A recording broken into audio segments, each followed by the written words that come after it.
Keep a fire burning red and a Georgia representing if it comes hard here. You know. Big up Kidaki, Buxton Massive. Hey Babylon boy, you go on like you know, like son. Red. Guyana and Guyanese, at home and abroad. Tune in to Guyanese Morning Time, hosted by Kadaki Amsterdam, where the sun always shines. Guyanese Morning Time, the people call it Guyanese Morning Time. Rhythm, Guyanese Morning Time. Intelligence and knowledge run the front line. We go again, Guyanese Morning Time. The people call it Guyanese Morning Time. Rhythm, Guyanese Morning Time. Intelligence and knowledge run the front line. We go again. We rise up early morning watching Tom's TV, where wisdom and knowledge, yes, it is the key. Exposing corruption over land and sea, where the wicked politician they try to trick me. Guyana is a land for everybody. With 6 races should live in harmony. Is one set of people getting aisle money. Is one set of people doing the thievery. Guyanese Morning Time. The people calling Guyanese Morning Time. Rhythm, Guyanese Morning Time. Intelligence and knowledge run the front line. We go again, Guyanese Morning Time. The people calling Guyanese Morning Time. Rhythm, Guyanese Morning Time. Intelligence and knowledge run the front line. We go again. This is a program that you all can see. Sharing your views and your integrity. Like it, comment and share it all around. Pass it to your neighbor, safe and sound. A sad situation going on in this town. The voice of the people is getting trampled down. Out of the mouths of babes and sucklings, which as ordained me to sing. I sing Guyanese Morning Time. The people calling Guyanese Morning Time. Rhythm, Guyanese Morning Time. Intelligence and knowledge run the front line. We go again, Guyanese Morning Time. The people calling Guyanese Morning Time. Rhythm, Guyanese Morning Time. Intelligence and knowledge run the front line. We go again, fooling the people. You're promoting evil. Stop lying to the people. You are a part of the cycle. Stop fooling people. You're promoting evil. Stop lying to the people. You are a part of the cycle. I say Guyanese Morning Time. The people calling Guyanese Morning Time. Rhythm, Guyanese Morning Time. Intelligence and knowledge run the front line. We go again, Guyanese Morning Time. The people calling Guyanese Morning Time. Rhythm, Guyanese Morning Time. Intelligence and knowledge run the front line. We go again. They got Breakford, Bork and Mark Benchcop. David Hines and Kadaki Amsterdam. Sherrod Duncan, Nigel London. Normal Brown and Gavin Matthews. Big up Paslow, Port People Governor. Simona Brooms, Robin Simpson. Hampton Green and Winston Jordan. And yes, we can go right on and on. Guyanese Morning Time. The people calling Guyanese Morning Time. Rhythm, Guyanese Morning Time. Intelligence and knowledge run the front line. We go again, Guyanese Morning Time. The people calling Guyanese Morning Time. Rhythm, Guyanese Morning Time. Intelligence and knowledge run the front line. We go again. The relatives and friends of young Quindon Bacchus, they deserve justice. The family, the relatives and friends of our in Boston, they deserve justice. The family, the relatives and friends of Peter Headley, they deserve justice. And so when we say that Guyana is an apartheid state, we have the evidence to show.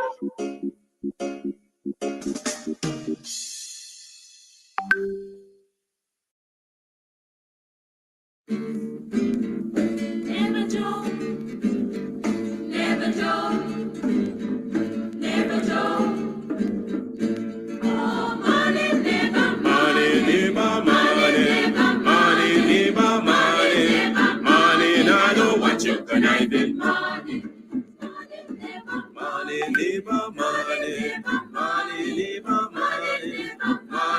can keep you conniving morning.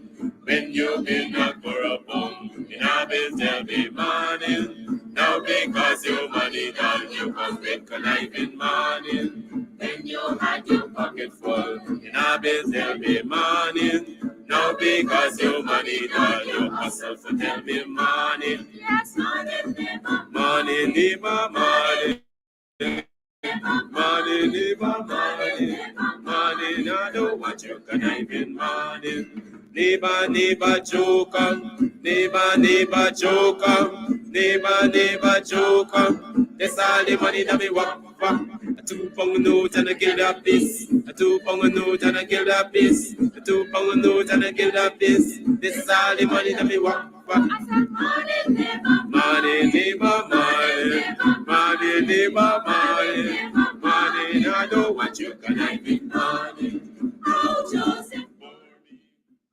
All right, so today we are here at Club Twilight up in Buxton, and we are here to talk about all that's going on up here. Trust me, if you are on the East Coast, you're in Buxton, you're in Tongley, looking for a place to get away to, this is the place. The Cutters, mwah. Listen, I'll be having some just now again. We'll talk about that. And then, of course, the ambience is beautiful, fully air conditioned. The decor is on point. The music's on point. Everything's on point. It's just me. I need some work. But everything else that belongs to this club here is on point. So if you want to find a nice little place where you can just drive out of town and have some drinks, have some food, you can call, you can order your stuff and just take it. You don't have to stay. Or if you want to stay here, that's what's up. And of course, they have special events for Valentine's. You can rent a hall. You can rent a hall, honey. You can rent a hall for weddings, for birthday parties, to have a bash. I hope he edits that out. But you know, whatever it is, this is definitely the place to be. So it's on Sideline Nam. You definitely want to ensure that you check this place out. But it's on your to-do list. All right, on your to-do list. This is definitely the place to check out, you know, a really cool, chill spot here in Buxton. I like this. Buxton needed this. We needed this. I needed this. You definitely needed too. Thank you. It's the PNCR Fundraising Bingo on Sunday, the 27th of October at Congress Place of Fire from 2 p.m. Over $5 million to be won. There will be 20 straight games at $100,000 per game, 3 letter games at $200,000 per game, 3 coverall games at $1 million per game. Tickets are $6,000. 1 ticket gets you 6 playing cards. Remember, it's the PNCR Big Fundraising Bingo on Sunday, the 27th of October at Congress Place of Fire from 2 p.m.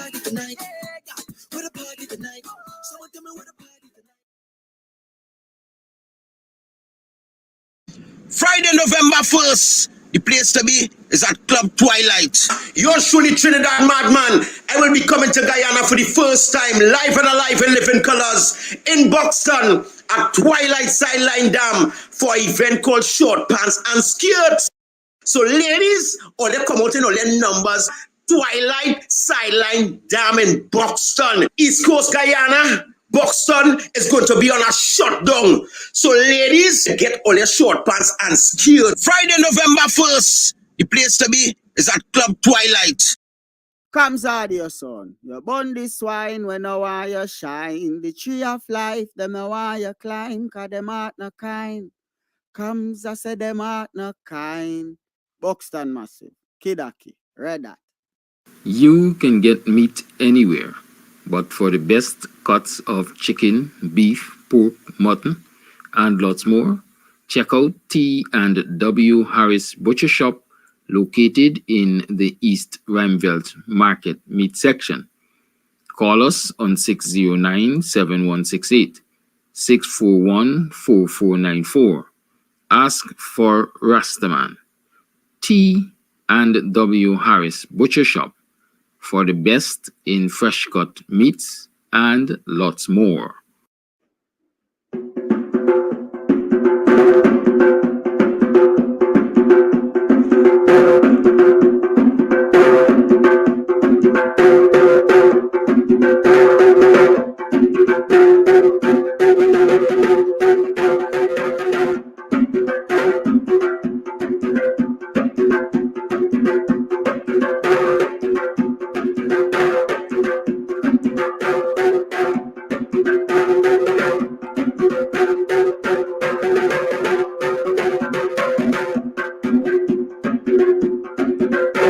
Morning,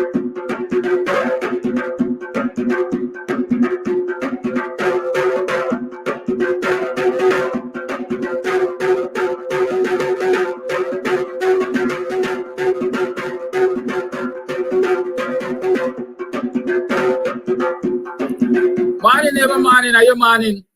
Welcome to another program of Guyanese Morning Time. I am your host, Kidaki Amsterdam. It's 7 hours 28 on the 16th day of October in the year 2024. Welcome to the program. How you been? How was your yesterday? How is your today? How did you survive yesterday? How did you rest last night? Are you well rested and recuperated? What are your plans for today? Have you made smart plans? Have you set smart goals? How much of those goals were you able to achieve, let's say, in the last 3 weeks, in the last week, in the last day? What are you optimistic about today? How is your health? I'm talking about your health. Thursday, that's tomorrow. Yes, tomorrow evening at 18 hours, we're going to have the first in a series of healthcare programs. Yes, I have 2 specialists who will come on tomorrow, and we're going to start that health program. It's going from 18 hours, which is 6 o'clock, to 19 hours, which is 7, just in time for Dr. Hines to come on. So that's going to be a Thursday thing. So those of you who are looking for information on health care and personal health care and personal care and so on and so forth, is the ideal program to tune into. But CAMS TV, the People's Station, we're always working for you. It's Wednesday and Dr. Hines is in the house, so let me not say too long between yourself and Dr. Hines. Dr. Hines, good morning. Welcome to the program. How are you doing? Good morning. I'm fine, thanks. Good morning Glad to to your audience. Yeah. Glad to know. Very glad to know. So, what's new? What's on the horizon? I see a lot of revelations are being made. I noticed Travis Chase is reporting that somebody has confessed or given information about the murder of Kwame Wing and some of the political / criminal chaos that this country has experienced over the years. We're keeping our eyes on that. I noticed there's a letter out there from the Commissioner of Police. No, it's not a letter, a statement, a copy of a statement allegedly from the Commissioner of Police, detailing that he actually facilitated the collection and distribution of, I think, about $8 million to Butas during his wedding, or for his wedding. Good. I've seen articles talking about the head of Soku, Karim Bash, being among those senior policemen who collected and handed over large sums of money to Butas, allegedly, as part of his wedding celebrations and so on. So there's a lot that's happening out there. But what is, I want to say, what takes the government, what dominates the discussion is Ali in Parliament. People are still talking about that presentation made by Ali in Parliament, especially when it surrounds the $200,000 per household grant and the criteria for collecting that money. The WPA on Monday hosted a press conference to address some of those promises that Ali made. But like is normal, a press conference doesn't necessarily give you the opportunity to address everything. And so last week when we were here, you and I, we were talking about, for example, the removal of tuition at the University of Guyana. Albeit it's going to be several months down the line, until 2025. We were talking about no public servant earning less than $100,000 in 2025. We were talking about this very $200,000 grant. While Ali said it was going to be distributed instantaneously, we later learned that it's not going to happen for another 5 months or so. And therefore, we're talking about the release of that $200,000 grant in the Christmas season, which the PPP is known to do. Give money to citizens as it approaches Christmas so that they can have a shopping spree at the merchant friends of the PPP, and so everybody is happy. Citizens believe that they got money, and the merchants definitely get money.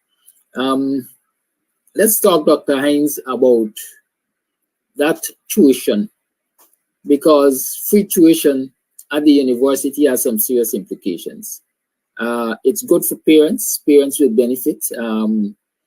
Young Guyanese who want to further their education, get tertiary education by the university, they will benefit. It will be an ease on them.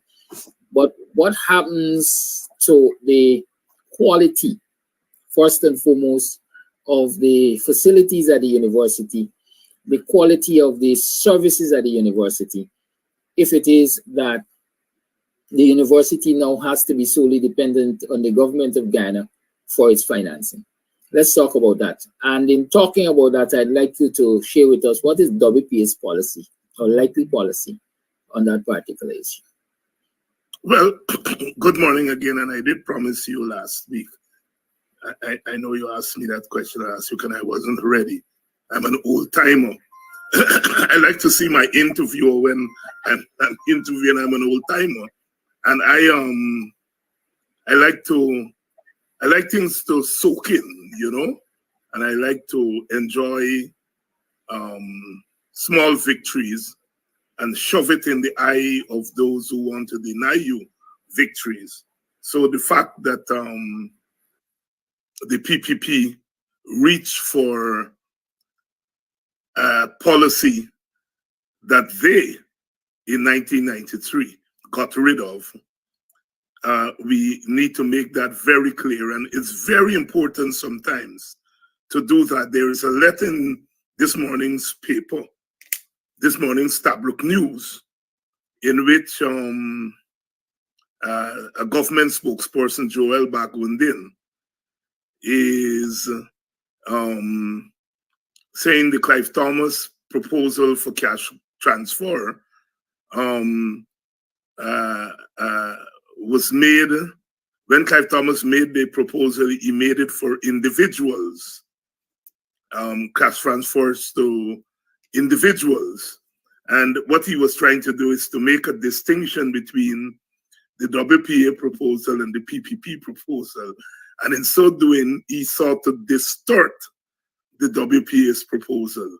So it's sometimes very important not to rush things, you know, to take your time, let it soak in to people, because people are inundated with information, especially on social media.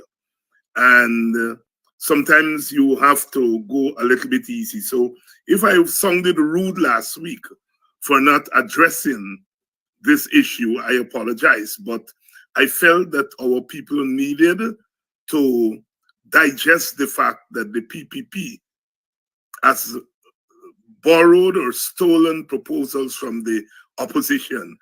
And of course, that has sunk in. Because like I said, what Bagundin is doing this morning is trying to say, well, we didn't steal Clive Thomas' proposal.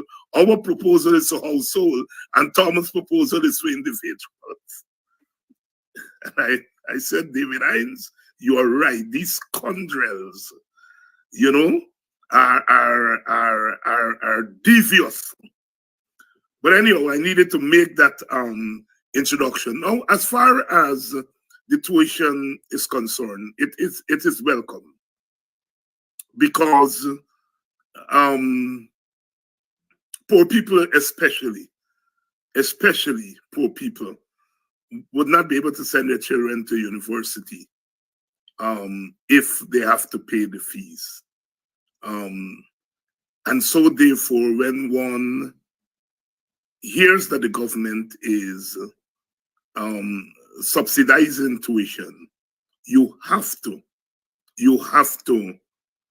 embrace it, because it is something that is going to benefit poor people. So we just want to make that extremely clear.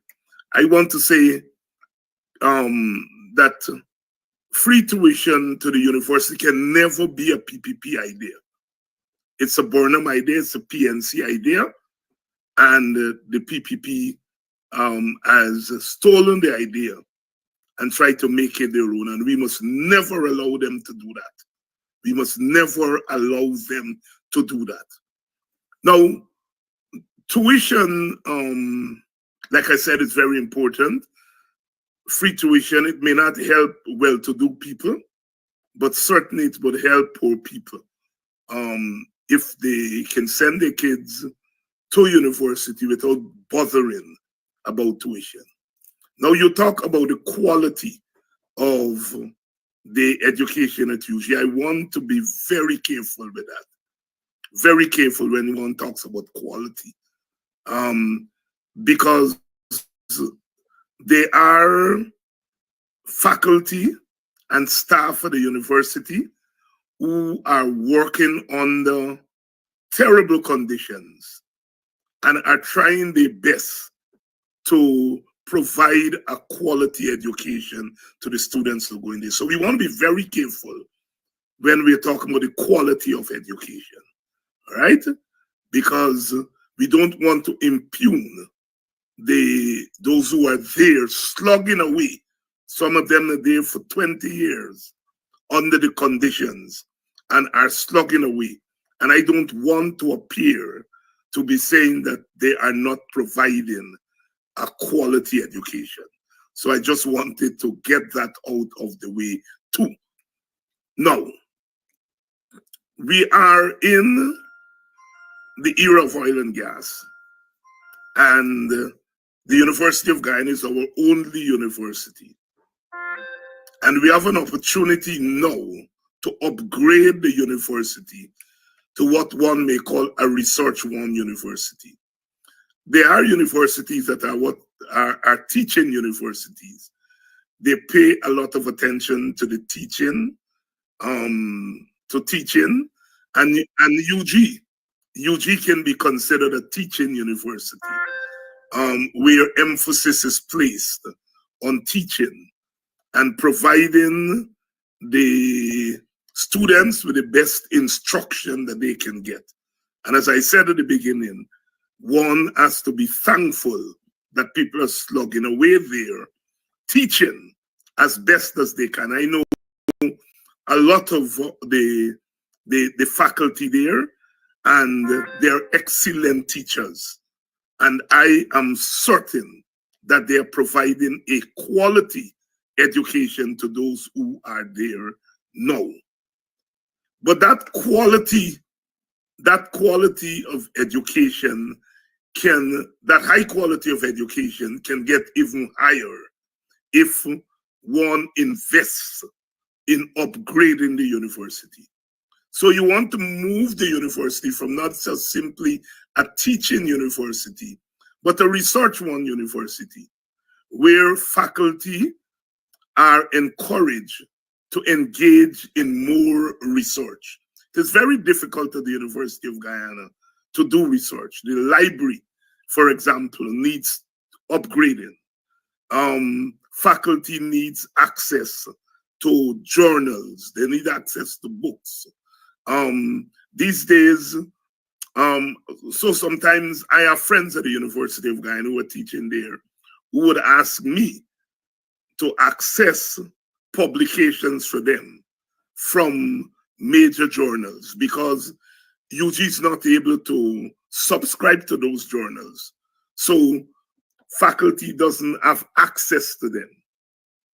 My university, for example, subscribes to all the journals. So, you know, you plunge in, you're from X university and you get access to the first class academic journals, the latest research, the latest publications, and so on. Our colleagues at the University of Guyana do not get that access to the university.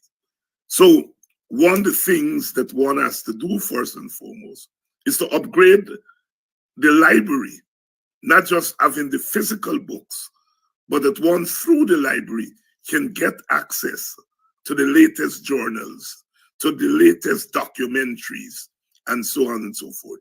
That would benefit both the faculty and the students. And it will help the faculty to be able to guide the students to the latest publications and research in their areas of study. So that is one of the things the WPA will propose to do as part of the upgrade of the university. The physical the physical condition of the university needs upgrading. We hear stories of toilets not working properly, fans not working. I don't know if they have AC in classrooms. But in this time of global warming, we see the heat out there.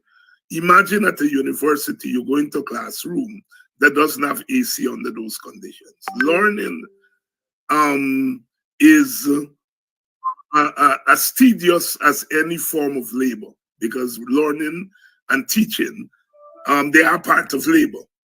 And I think from kindergarten right up to university, we should have classrooms, and not you have a big building and you have blackboards separating classes. We should have classrooms, and those classrooms should be upgraded. They should be comfortable. And like I said, this should happen at the pre-university level. We talked about the university this morning. So you want an upgrade of the physical infrastructure at the university. Modern classrooms. You go into a university classroom, you want to have access to computers. The computers should be hooked up to Wi-Fi. They should be hooked up so that the faculty and students can show documentaries. They can access documentaries. There must be state-of-the-art classrooms that makes teaching, lecturing much easier. So we would upgrade the physical infrastructure to bring the classrooms to state-of-the-art classrooms. Perhaps the first thing we will do is what we need to do for teachers from kindergarten right up to university, and for all public servants, and that is to increase wages. WPA would, as a first step, as we would do for teachers in the pre-university, at the pre-university level, meaning high school, primary school, etc., is to bring our faculty at the University of Guyana, bring their salaries up on par with what is paid at the universities in the Caribbean. And that is the University of the West Indies. We have University of Trinidad, and so on. And as a first step, we want to bring our faculty in line with the salaries of those universities. It is critical because people have choices these days. You know, in the old days, you graduate and you come back to your country and you serve, you work there. Now you graduate and you have choices in North America, all over the world, the Caribbean. And so our university has to be competitive in terms of the salary it pays, so that it will attract not only Guyanese, but attract our professors and lecturers of high quality from across the world. So salaries and wages for the staff that serve the faculty ought to be raised. So it's not just those who are teaching, but the support staff, those who are working in the office, the clerical workers, you know, the workers in the canteen, the workers, you know, in the library and so forth. Their salaries also need to be upgraded. So Working People's Alliance, WPA, would invest in bringing those wages and salaries on par with what people are getting in the Caribbean. So in that way, we will be competing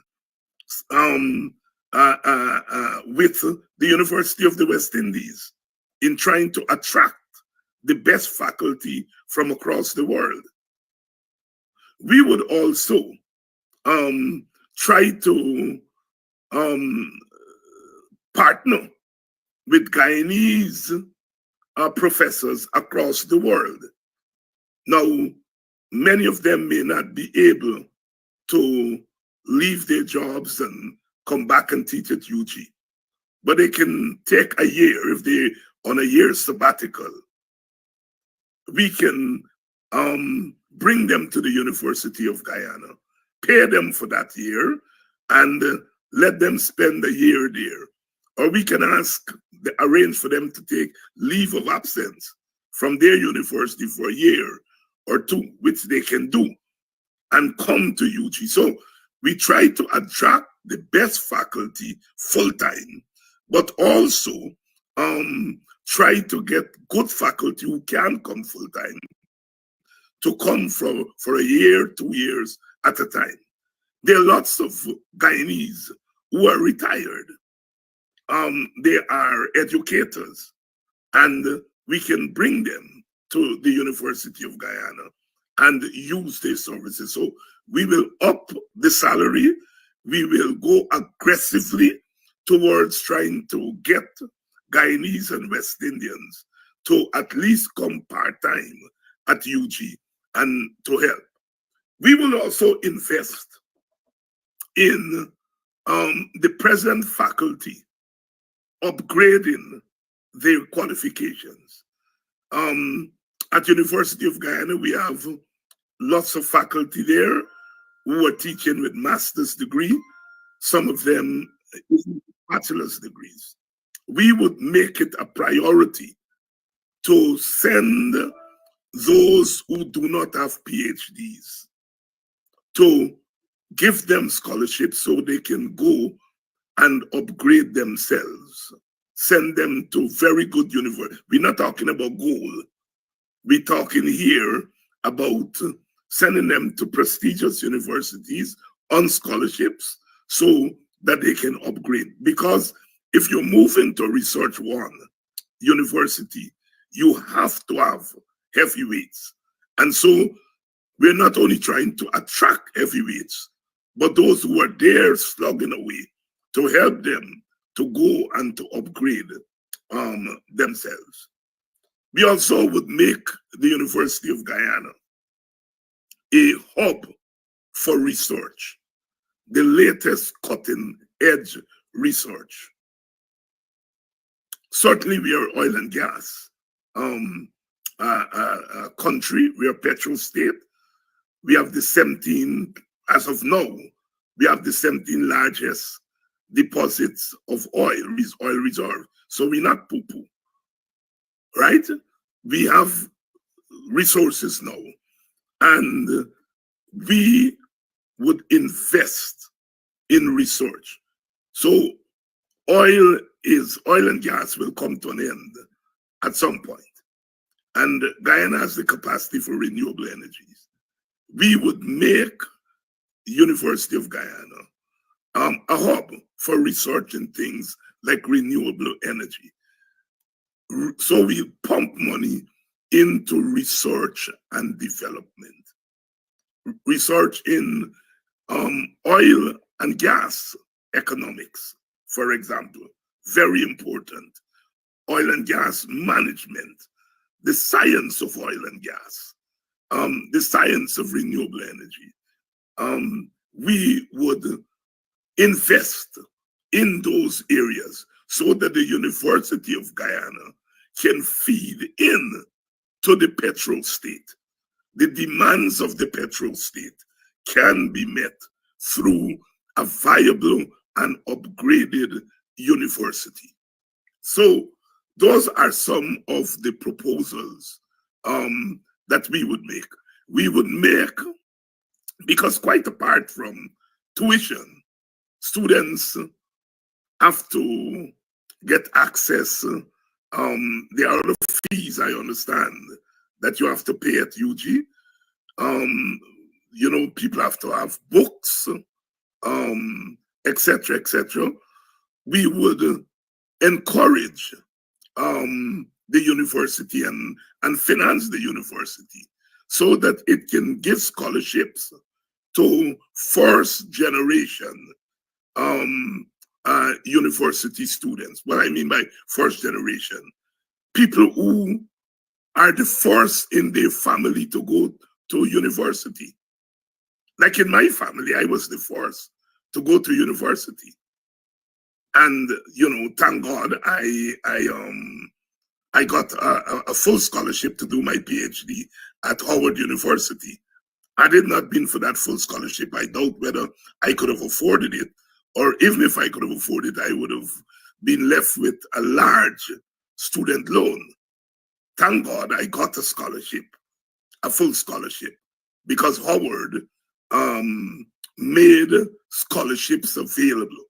And so we would want to follow that model, all right?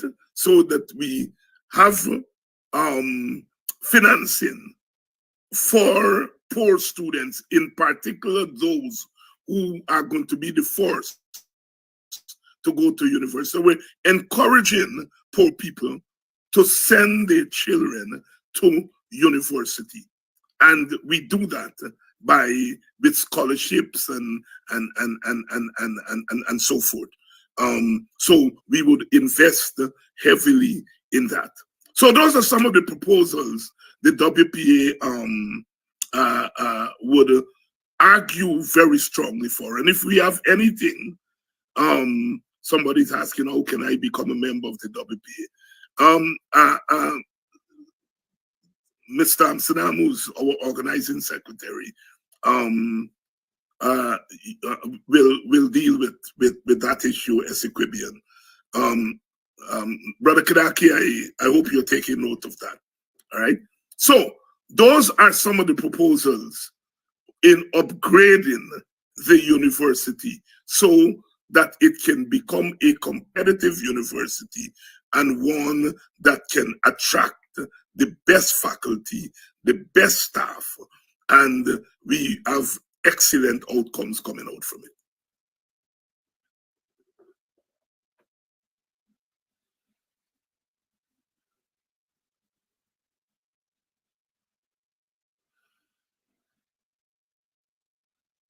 Hello? See, when I don't see my interview, I get nervous. Yes, I'm right here. Sometimes I mute the mic, and because I was responding to you actually when I said I am taking note of the question about becoming a member of the WPA, and so I just placed the link in the chat so that Esikebano could click on that link, and he's going to get access to the online application form for membership for the WPA. Right? I hope he's listening, so he's aware of that. Good. Thank you for that detailed response to my University of Ghana question and free education and so on. Among other things which are promised, among other things which the WPA addressed at its press conference. Let's talk about that $100,000, $500 US for public servants, or as a minimum wage for public servants by the end of 2025. Why 2025? And $500 US represents merely perhaps let's say 25% of what an American might earn in a month. Is that really addressing the poverty issue? The fact that what about 42% of Guyanese live below the poverty line or just at the poverty line? $5.50 US people are living off of daily. But we're not what are the proposals? We're not even yet on. Sorry, I thought you were finished. What are the proposals for righting this wrong? And does the current position of the PPP really and truly help the situation? Well, one of the things with the proposals set out by the president is that they're not linked to any outcomes. All they're saying that, you're putting money in the hands of people. But what is the outcome you're looking for? You mentioned just now the question of poverty. All right? That is a medium to long-term outcome. But there is an immediate outcome. And that is how do our people, how does the government help our people to deal with cost of living? Cost of living, of course, has to do a lot with, the prices of goods and services in the market. And I think we all agree that governments, except if it's a commandist government, governments generally don't interfere with the market. And so the prices in the market, the cost of living, has a lot to do with the dynamics of the market. What the government can do, what governments can do and should do, and that is to help to make the cost of living bearable for citizens. And one of the ways you can do it is through wages. Of course, there are things like inflation that economists will talk about, and I'm not an expert on inflation. And so for us in the WPA, our wages must be linked to the cost of living. Wages must be adjusted always to help the citizens to deal with cost of living, to meet cost of living. But it also has to do with whether the government can afford what the government can afford. Now, we know a government can afford more now than it ever did before. So for us in the WPA, we are not going to throw the number off the top of our heads. We are saying that the economists must look at the cost of living, look at what the government can afford, and then come up with a figure. We know, however, that that figure is not $100,000, because $100,000 means that the worker is constantly in debt.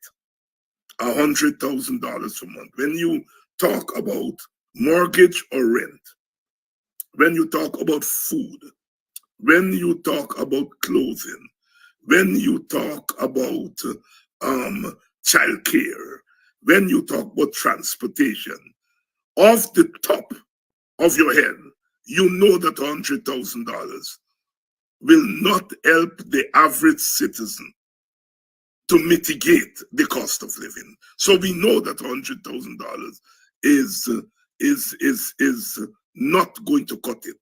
That is why we said in our press conference that a minimum wage of $100,000 is laughable. It's laughable. As I said, we are not going to throw a figure out here because one has to get all the data in order to arrive at what a minimum wage would look like, what a universal basic income would look like. Because ultimately, we think that a universal basic income is the way to go. Because when you have a universal basic income, what that guarantees is security for the worker. Security for the worker. So, no, $100,000 minimum wage is very inadequate, even without seeing all the numbers and all the data. We can say up front that that is not going to cut it.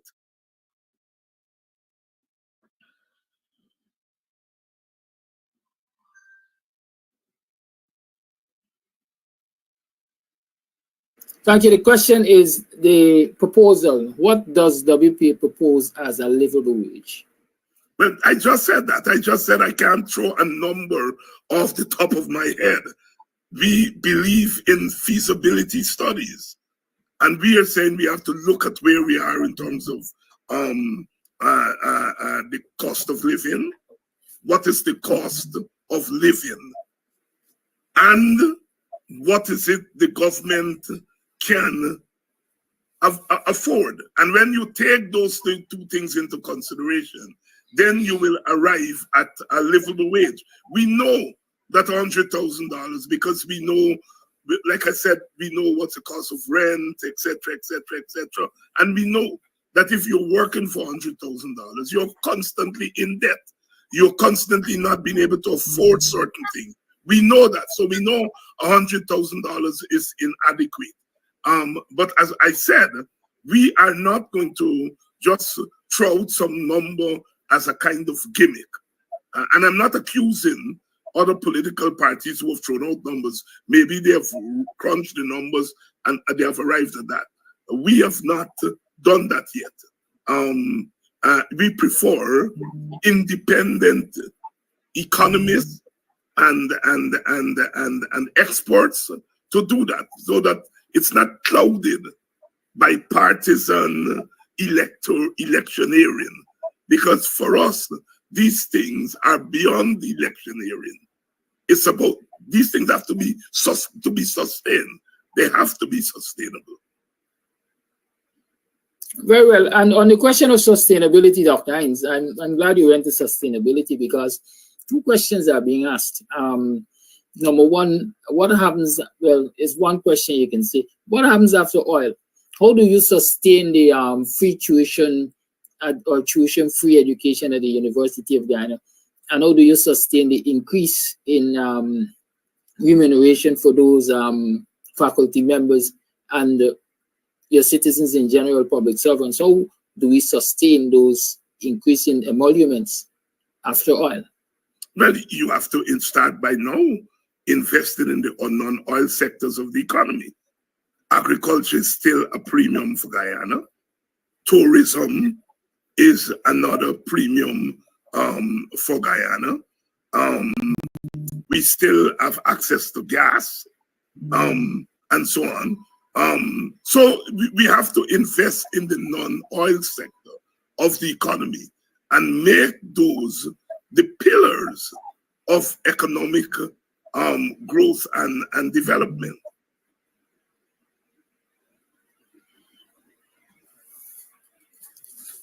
Again, thank you. Investing in the non-oil sector of the economy, I dare say that currently, from, I would say, the evidence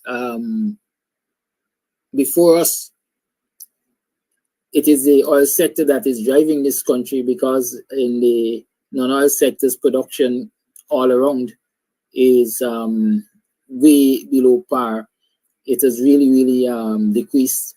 Just the other day, I saw a publication which says that gold declaration, for example, has decreased perhaps about 1/3 or by 1/3 or almost a half over the last few years of the PPP government. I noticed last evening the sugar workers, I can't recall if it's Baymont, they are on strike. And I was told recently that Guyana is now importing sugar cane, not sugar, but sugar cane from Brazil to work the factories. Do you see us being able to improve those non-oil sectors under the current administration? Of course. The PPP is not showing improvement because that's not a priority for the PPP. The PPP's development strategy is based on investment, hyper investment in infrastructure. No, God bless them. That's the way they're going to go. That's what they're hinging their development on. We know why they're doing that. We know that corruption thrives on that kind of model. And so we are saying they do not have a vision for translating growth into development beyond investment in infrastructure. And that's why if we have anything to do, we shall invest in agriculture, for example, diversifying agriculture. My interview is gone. I'm a conversational. I'm here. I love to you like them children that the parents gotta stay next to them to get them confused. No. When I am interviewing, my interviewees see me all the time because it takes guys, let me explain this. Let me explain it to viewers. Usually when I ask a question, I take myself off of the screen because I know for a fact that members of the mainstream media look to Camps TV for song bites and video clips and so on. And so I'd rather know if they're going to report on something that you said, you alone are in the frame. That is the only reason why I take my camera off after asking your question. All right, good. I'm always here. Yeah. Good. Right. So I was asking how risky is the PPP's developmental model? We have beat that to death, Brother Kadaki. I don't want to waste the people good time this morning to critique that. It has not worked. If it was working, they would not have come with the initiatives that the president went to the National Assembly and announced.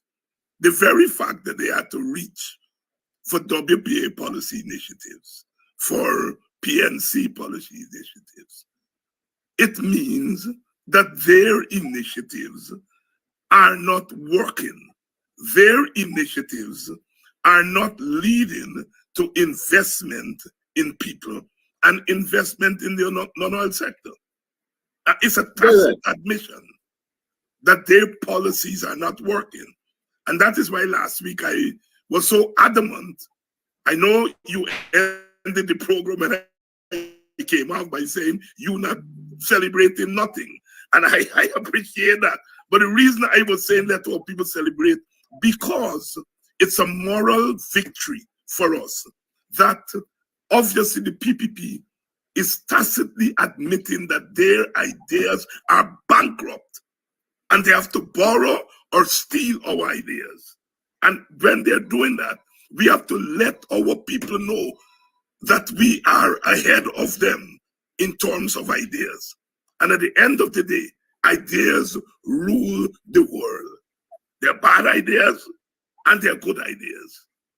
Obviously, if the PPP is reaching for our ideas, then we have to celebrate ourselves, pat ourselves for, in the first place, putting those ideas on the table.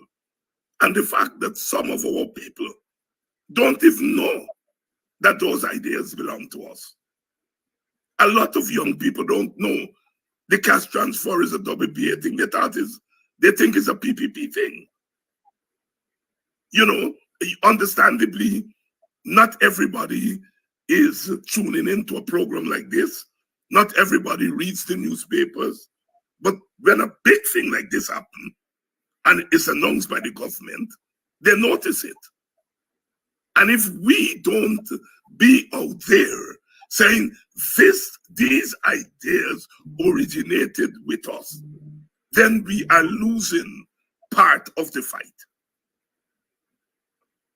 Thank you. And talking about ideas and the origin of these ideas, you mentioned that letter by Bagwandin, I think, claiming that the original Buxton proposal targeted individuals. At first, we know that. But a lot of people now are, especially in the light of this announcement of $200,000 per household, less than $1,000 per household, one-off payment. A lot of people are saying, listen, don't worry that household are nonsense, because when the COVID grant was being granted, we had household problems. Only people who were homeowners got it, at least in certain areas. And those areas were predominantly African Guyanese, and those areas were predominantly supporters of the opposition act. And so the household thing proved to be discriminatory, despite the fact that WP's intention was to remove the discrimination by giving to households. People are saying, listen, we ain't able with that thing. Give us, each and every one of us, individuals, the money. Proposals have been made that that money should be given to every Guyanese citizen age 18 and older for very many reasons, apart from the household argument, the ownership argument, the utility bill argument. There are many persons who do not live in what we would call traditional households because of the varying challenges of existence in this society. Why WPA has not, I would say, modified that proposal to accommodate this? I don't know why we have not modified it. I don't know anybody has called on us to modify it. I don't know that it needs to be modified. We advance the idea to use the household because we think that it's a way of not discriminating. That is our major reason for doing it. The second reason that we didn't go the individual route is the cost. Because the kind of money that we are trying to put in people's hands, if we go the individual route, then the cost will balloon. So take, for example, if you have a household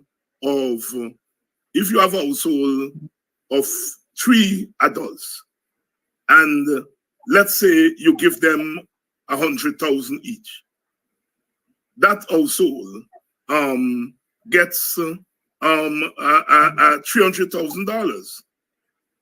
Whereas, if according to our calculations, once we get to peak, each household will get at a minimum $5,000. So in that instance, if you go the individual route, a family of 3 adults, and let's say 4 children, the 3 adults will get, like I said, $100,000. That's 300,000.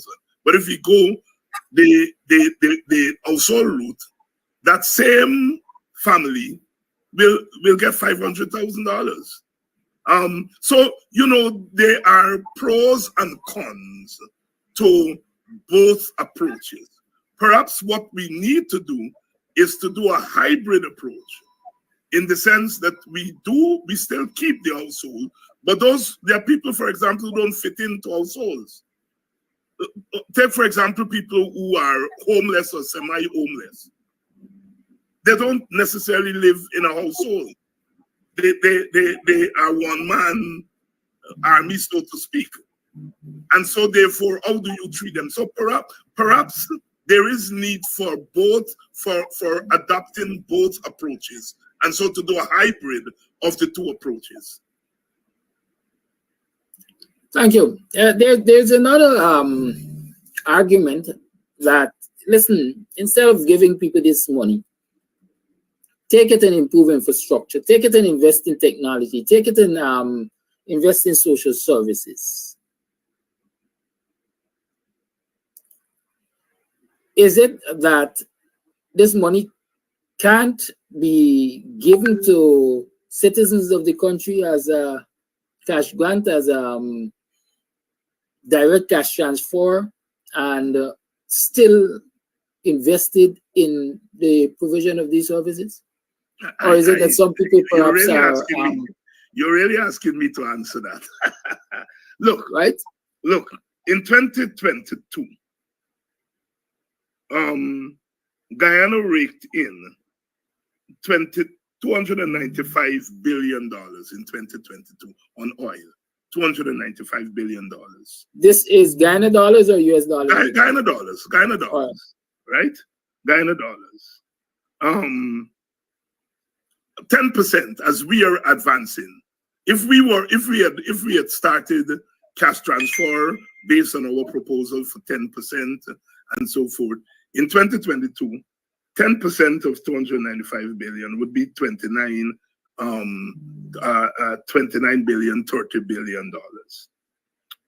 If you divide that by 225 households, because in 2021, the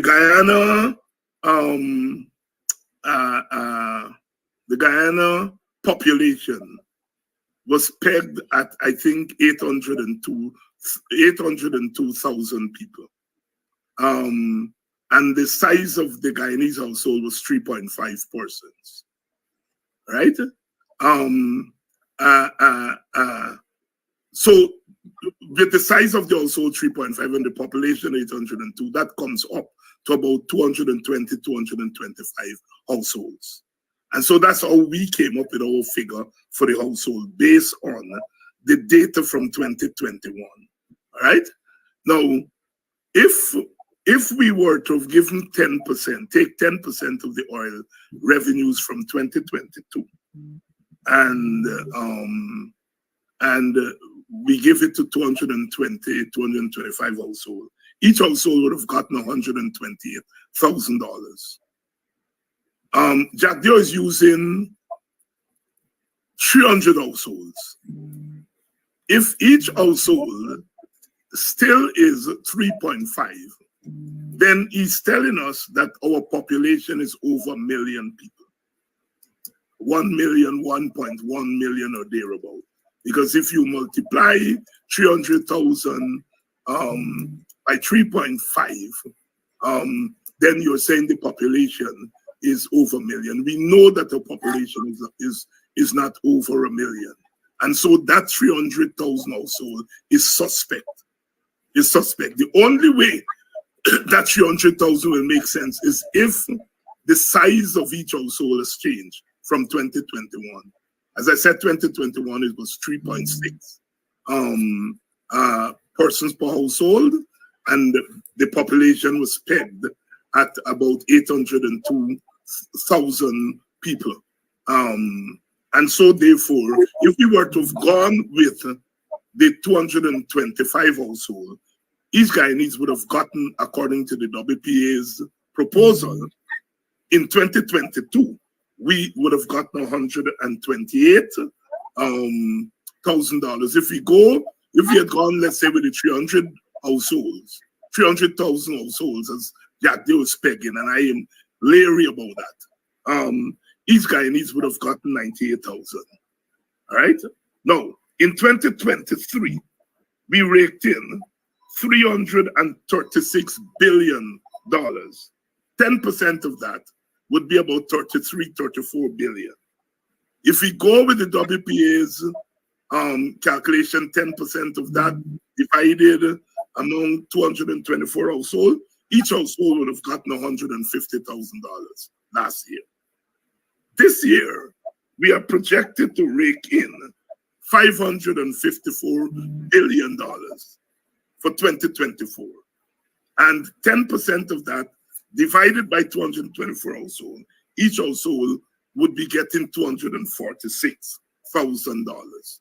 So if you add up 150, 128, that's 278 and 63.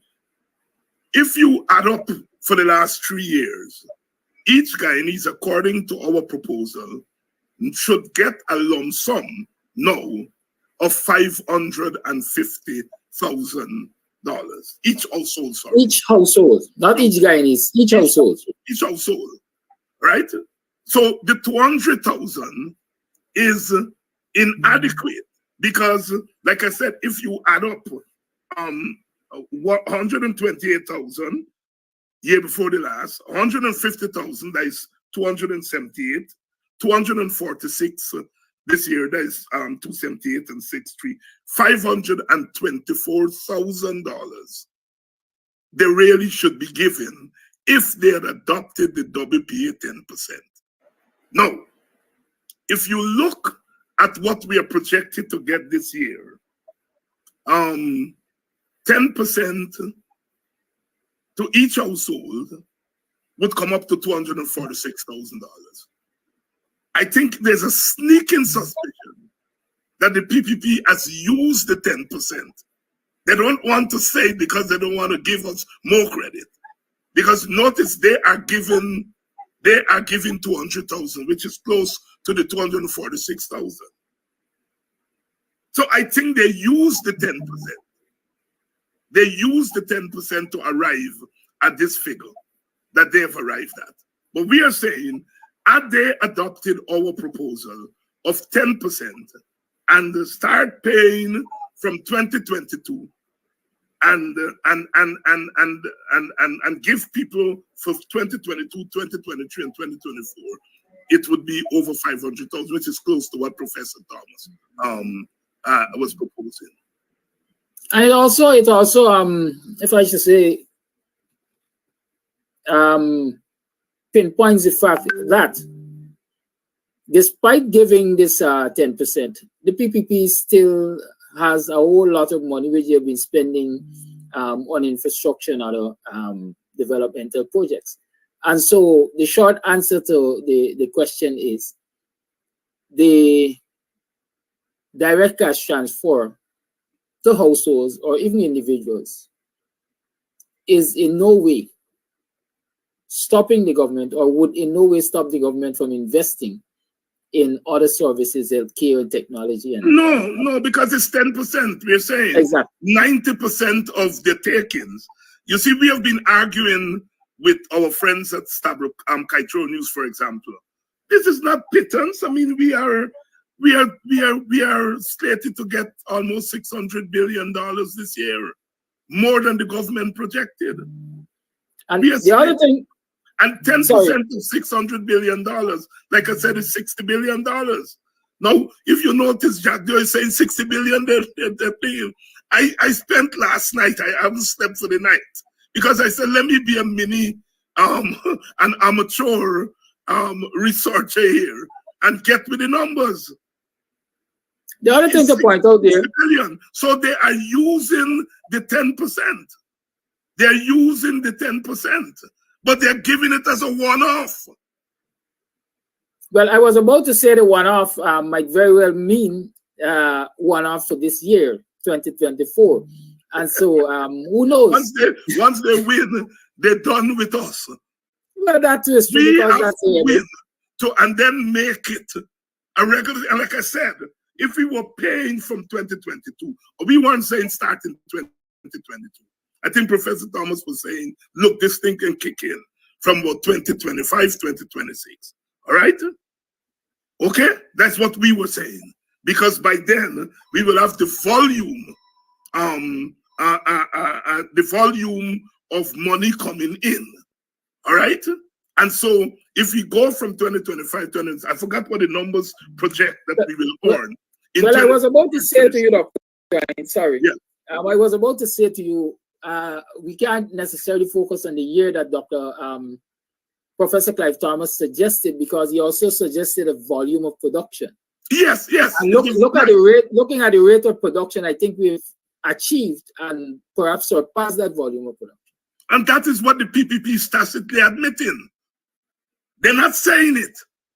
They're using the Thomas. When you run the numbers, they're using the Thomas thing lock, stock, and barrel. That is why Bagwandin came out and tried to pull wool over us and said, no, the household thing is not WPA, it's PPP thing. Because they use our model to arrive at the figure that they've arrived at. We are saying this has to be a yearly thing. And if this year it comes up to $200,000 per household, next year, when we are projected to get an increase in monies coming in, then it will rise. And the next year is projected to rise, and so on. And eventually get to that $1 million mark. And eventually it will get to the 500,000. It's $1 million. I don't know where you're getting 500,000 from. 5,000 US, $1 million. 5,000 US, sorry. 5,000 US. Okay, it's 26 minutes past the 8 o'clock hour. At this time, I usually like to open up the lines. Is there any one thing you would like to address before I do so? No, I just want to say to our people, I am stressing, the PPP has no ideas to develop this country. That is why they're reaching for ideas. And it is not that WPA wants to claim cash transfer, because it's not ours. It's been used all over the world. Latin America, Jamaica uses it. A lot of African countries use it, Asian countries. So it's not our idea. But we are just the first party to come out with it in Guyana. And so in that sense, so we are insisting on quote unquote ownership of it, only to say, look, the way the PPP is doing it is not how we intended it to be. This is how we intended it to be.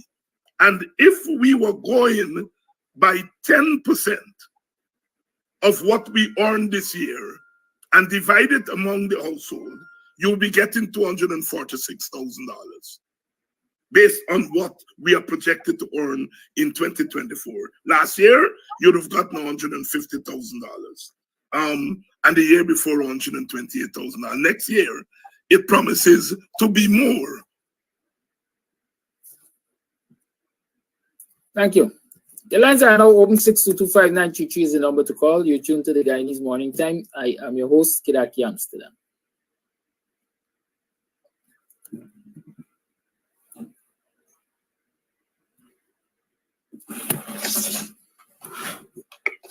Caller line. Yes, good morning to you. Good morning to all my black brothers and sisters in Guyana. Good morning, Mr. David. Welcome aboard.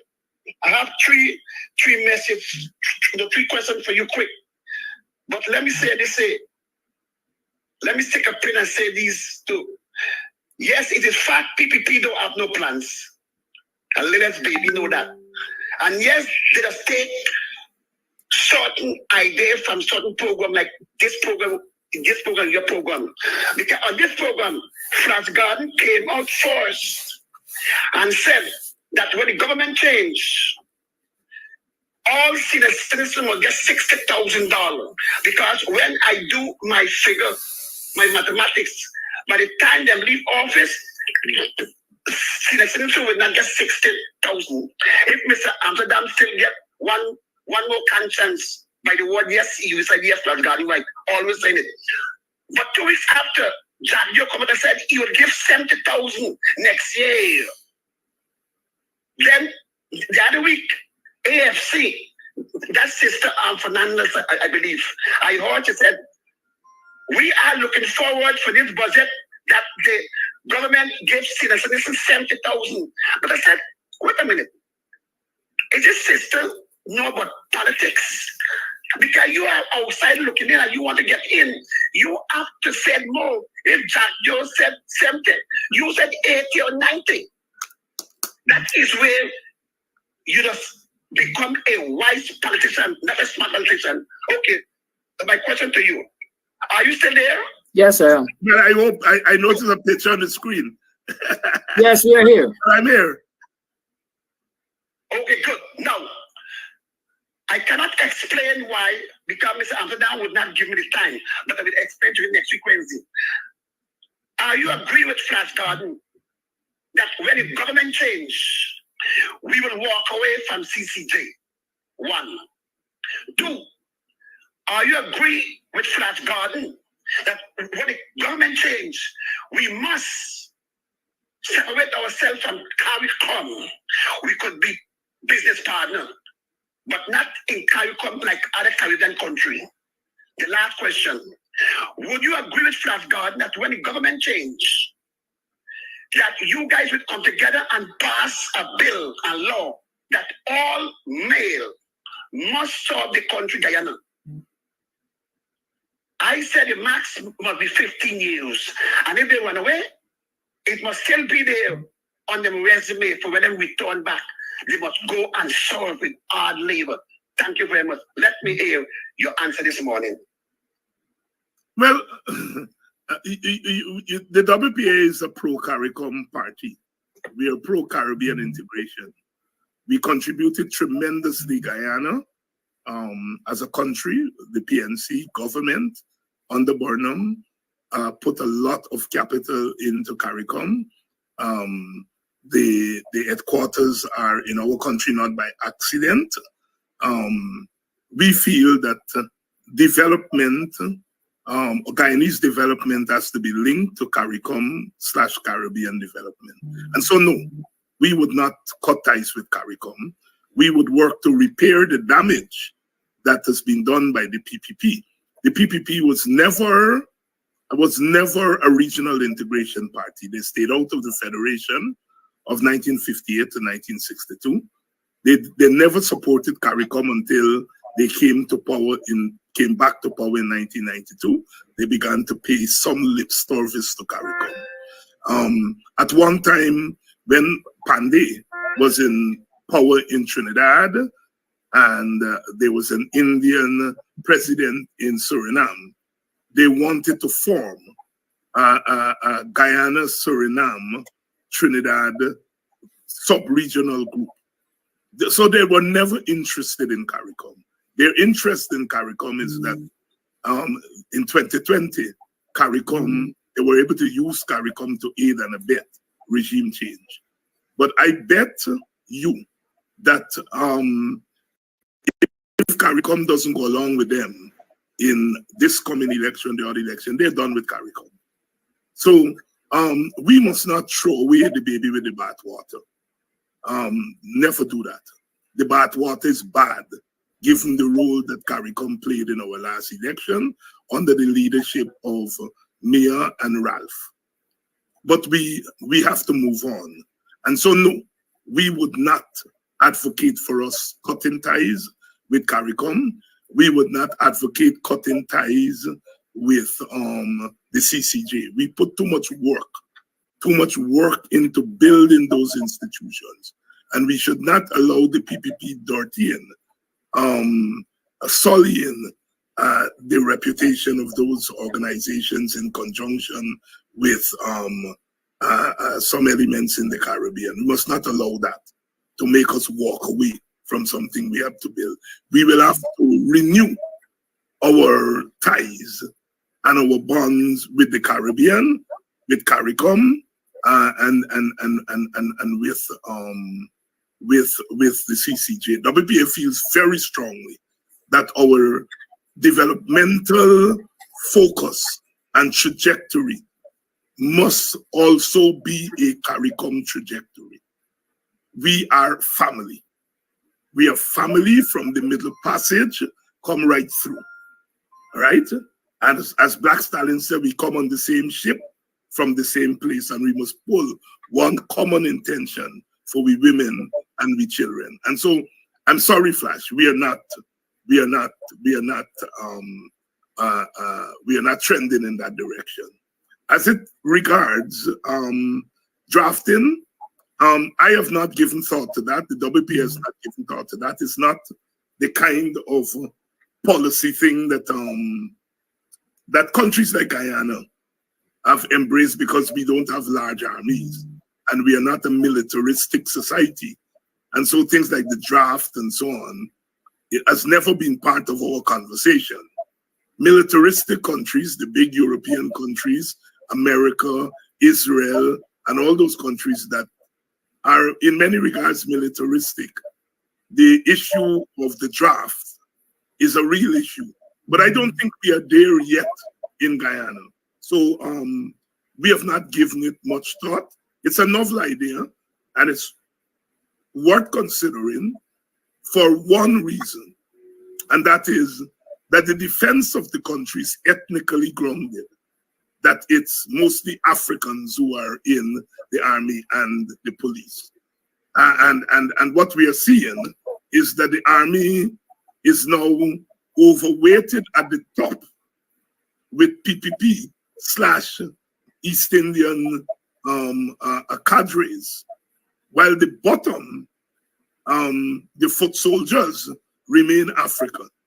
And in that regard, maybe the draft is a good thing to ensure that all ethnic groups, males of all ethnic groups, and females too, because we cannot discriminate against females and say, look, you can do other things, you can cook, you can clean, but you can't defend your country.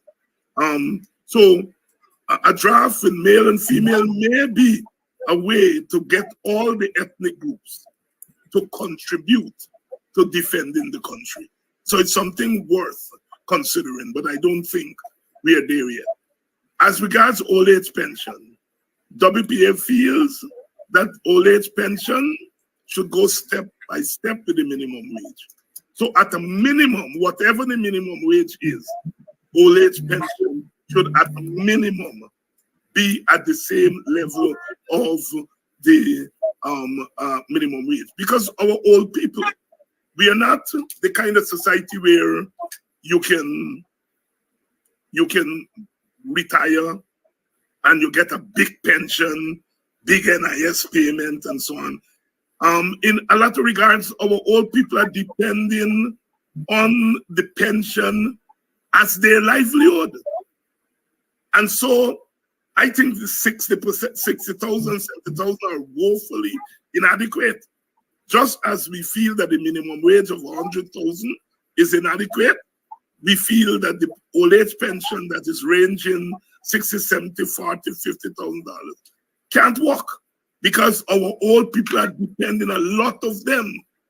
That's what they're depending on to mind themselves, and people are living longer and longer now.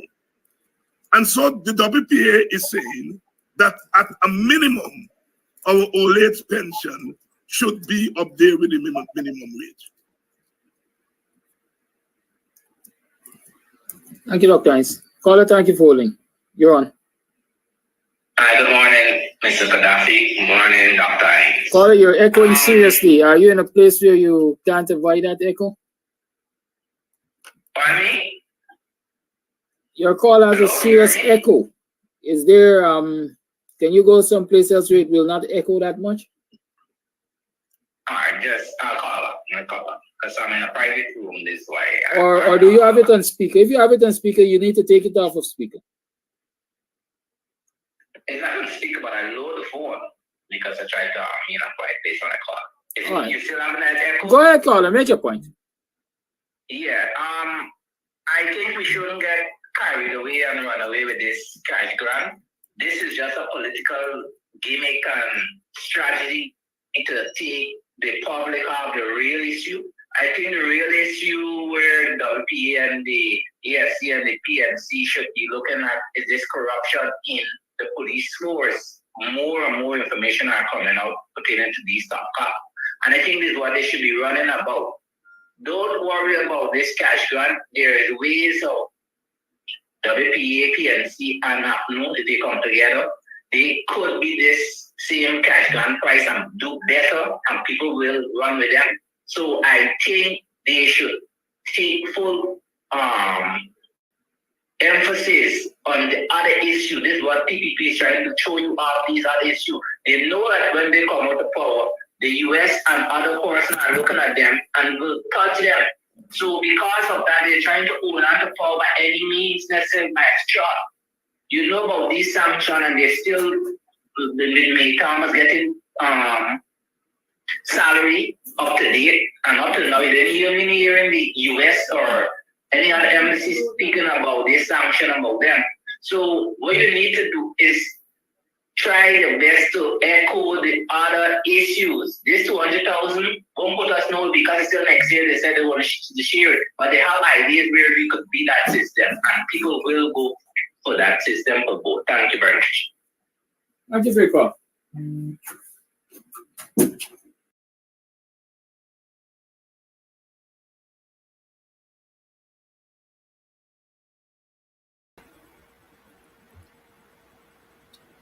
Morning, neighbor, morning. Morning, are you morning? Welcome to another program of Guyanese Morning Time. I am your hope. Yeah, I am your hope. I am your host, Kidaki Amsterdam. Who's this? Good morning, or may I help you?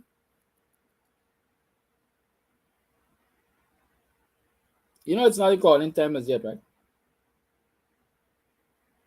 Good morning, it's not a calling time as yet.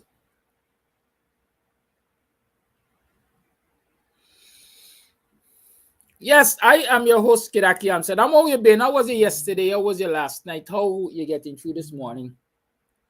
Have you been able to set simple goals or smart goals, and how have you been achieving those goals? How things looking for you? Well, I know a lot of you are celebrating this morning because Don's president has amended his parliamentary promise. So it's no longer $200,000 per household. It's now $100,000 per adult. Every adult or every citizen age 18 and older will now get $100,000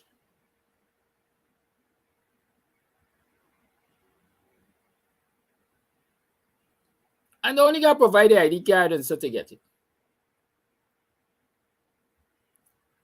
While the Don's president telling us that he came to that position because of outreaches and interaction with Guyanese youths and so on and so forth, I will say to you two things. First and foremost, it's my firm belief that he listens, or they listen, as we know, to GAMS TV. And they also get free advice from Winston Jordan. Because since they're not capable of doing the analysis, Jordan does it for them on Camps TV. So they're getting free advice from Camps TV and Mr. Winston Jordan, former finance minister.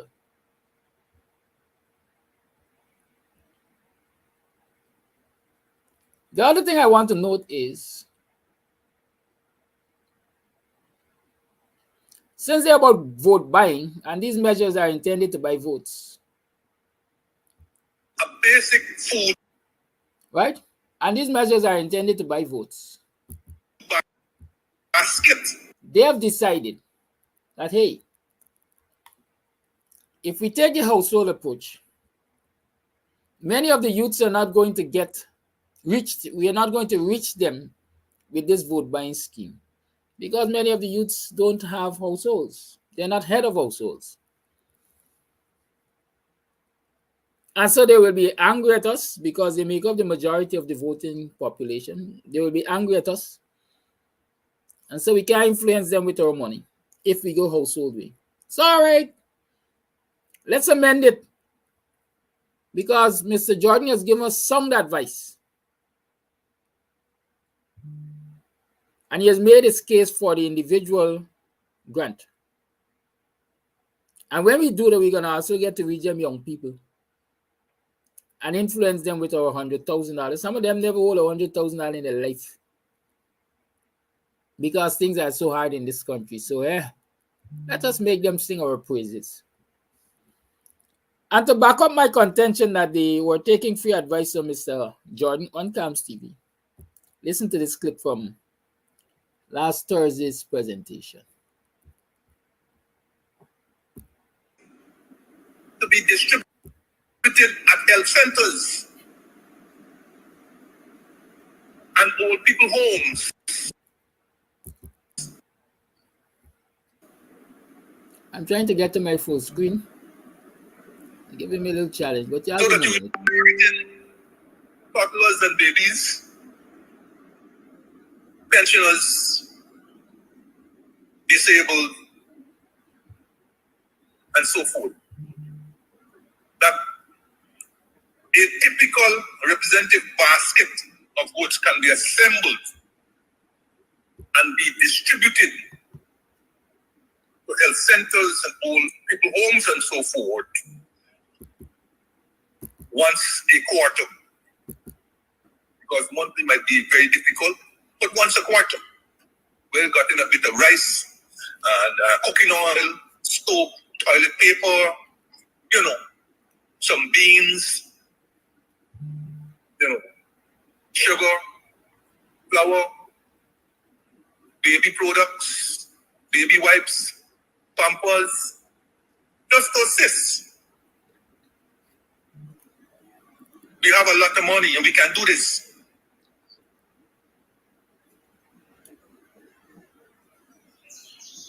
I hope, against hope, that there will be an announcement of a generous wage increase.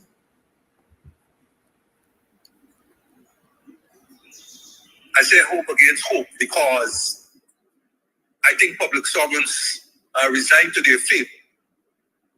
That since teachers were offered 10%, that they will get no more than 10% this year. I think they are resigned to their fate. But more can be done, but I don't think it will happen. But as I said, where there's life, there's hope.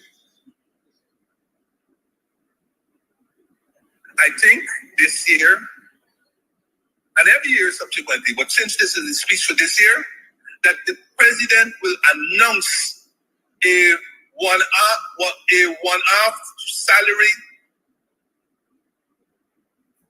just like the discipline services, to every public servant.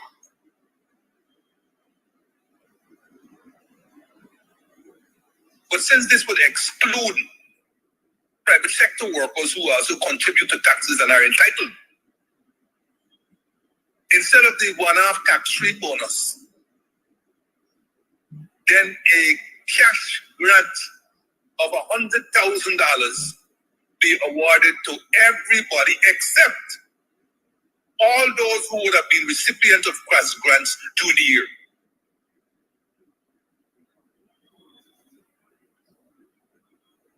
So $100,000 can be given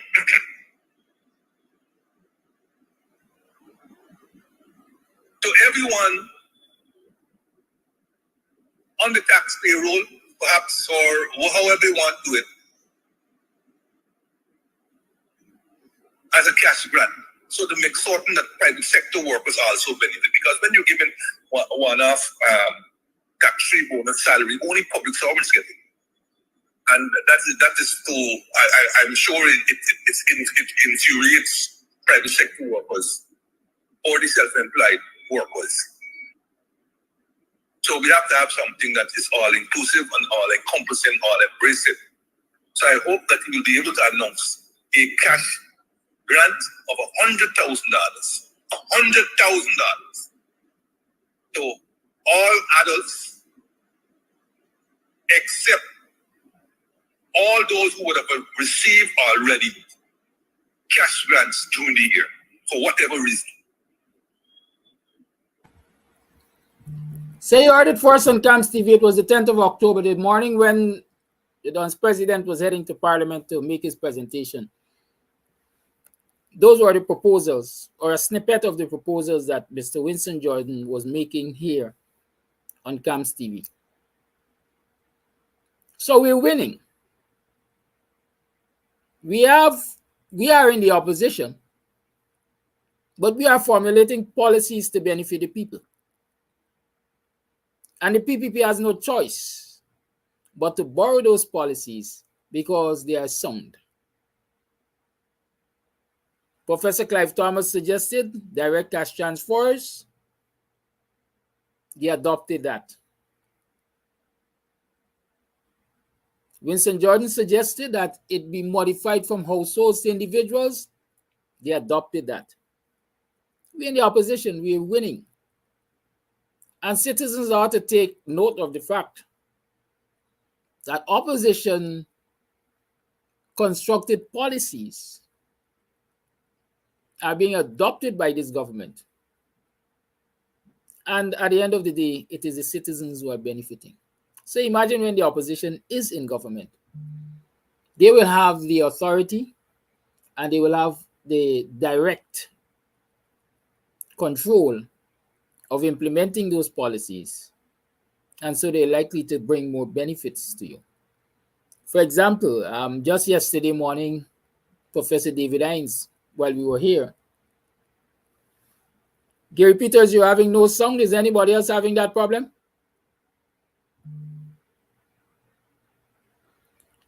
When Professor David Hines was here yesterday, he was doing the math to show where at this point Guyanese should have been receiving, if you go the household way, I think $256,000 per household, if you were to stick with the formula. So even when they were offering you monies per household, they were shortchanging you. You were being shortchanged. They have adopted the opposition's policies, but they are shortchanging you. If you ask me, I will therefore want to have the opposition in government, the opposition in control of the public purse, so that I will not be shortchanged. Mr. Jordan is on the line. Good morning, Mr. Jordan. Thanks for that. You're very low. It's hard to hear you. Sorry about that. I know why you weren't hearing me, but you will hear me now. You're hearing me better now, right? Yeah, I hear you much better. Much better. Good morning. right. Good morning to you. Good morning to the viewers. Welcome to the program. Thursday. I see. Have you sent your invoice to the government in office? Not yet. I'm in the process of preparing. Have you requested at least a fraction of Ashni Singh's remuneration? I can give him a pass. Because as it appears, you're doing the work. I've been doing this for years. And Ashni getting the pay. I mean, everybody knows I've been doing it for years. For years I've been doing it. You understand? You know, but before we get into our program proper, I would like to, unfortunately, on the program, recognize and send condolences to the family, relatives, friends again of Wilbert O. Bascom. Do you know that name? No, I'm not sure. Okay. Wilbert O. Bascom was the first general manager of the Ghana National Cooperative Bank. Oh, yes, I saw the news. He has passed. Yes, I did see the news. Thank you. Yes, he passed in Florida at age 87. Let me give a quick tidbit about GNCB. See, May the 27th this year would have marked the 54th anniversary of the physical appearance of GNCB, the first ever local commercial bank, which was owned and operated by Guyanese, right? It was a product of the great Lyndon Forbes Sampson Barnum. And GNCB pioneered the growth and development of head office banking, which is different from branch banking, as we know it then, that was practiced by all of those foreign banks at the time. Chase Manhattan Bank, Bank of Nova Scotia, Royal Bank of Canada, Barclays Bank, and latterly Bank of Baroda, right? So they would have all had branches here of their head offices that would have been situated in their mother country, that is Canada, United States, India, and United Kingdom. So GNCB represented the introduction of head office banking in Guyana, right? And it was in the morning of May the 27th, 1970, that the GNCB set up headquarters at the corner of Lombard and Cornell Streets, which is perhaps still familiarly known as Donkey City, and opened its main branch and head office there to the public. It quickly became known as the People's Bank. You know, GNCB was one of 5 institutions in the financial sector, domestic, pioneering, groundbreaking institutions in the financial sector that was set up by the PNC government led by Lyndon Forbes Sampson Barnum at the time to support economic and financial progress in the country, because those branch banks that we had here, they never used to want to even lend to certain categories of people and certain types of economic activities, such as agriculture and so forth. And when the PNC then was pushing the housing program, pushing the agricultural sector, pushing the nascent industrial sector and so forth, they could not have relied on those branches of foreign banks to assist. So Barnum made a bold step of establishing various institutions in the financial sector to help with this drive. So in addition to GNCB, we also had GNCB Trust, all right, which was situated in Middle Street, right? The building is still there. I think GNCB Trust sign is still there, but I think it was sold by the PPP government, as indeed GNCB was sold. GNCB Trust was sold, I think, to hand in hand, I believe, and I think mostly or mainly hand in hand. Then we had the Guyana Cooperative Mortgage Finance Bank, which was established to assist lending in the housing sector for the small man, because I think at the time when it was set up, I believe the maximum that you could have borrowed at that time was 50,000 Guyana dollars to build your house. And the GNCB Trust was established for the middle and upper income. So if you wanted a loan in excess of 50,000, you had to go to the GNCB Trust to get that loan. And then we also had Guy Bank, Guyana Cooperative Agricultural and Industrial Development Bank. Guy Bank was established, its headquarters was at Parade and Barrack Street. That building, I believe, has been pulled down subsequently. But again, Guy Bank was closed under the PPP, and some of its assets transferred to the GNCB at the time, which subsequently was then sold to the Republic Bank of Trinidad. And we had NIS, the only institution that is surviving under government control, the National Insurance Scheme. And I think the last institution to be set up was the GCIS, the Guyana Cooperative Finance, Guyana Cooperative Insurance Scheme, or is it service, that was set up to conduct same services as the likes of the Haninan, GTM, and all of those. GCIS still exists, but it's owned, I believe, by somebody else. I think it must be Haninan also, that owns the GCIS. All of these institutions, with the exception of NS, they were either dissolved or sold under the PPP government. So, in essence, then you had the master building, and then the PPP destroyed, essentially. Let me ask right? you. Yes. Go ahead. I assume you're closing off on the banking business there, but let me ask you this. Many of us were disappointed and aggravated and vexed and everything when GNCB was sold to Republic Bank. Do you think that sale was justified? Well, at the time, the government was under some pressure from the IMF to get out of what is called business that is not their business, essentially, which is the IMF doctrine sees these things as belonging to the private sector, and that the government must be regulator and perform oversight duties, but must not get involved. And some of the performance of many of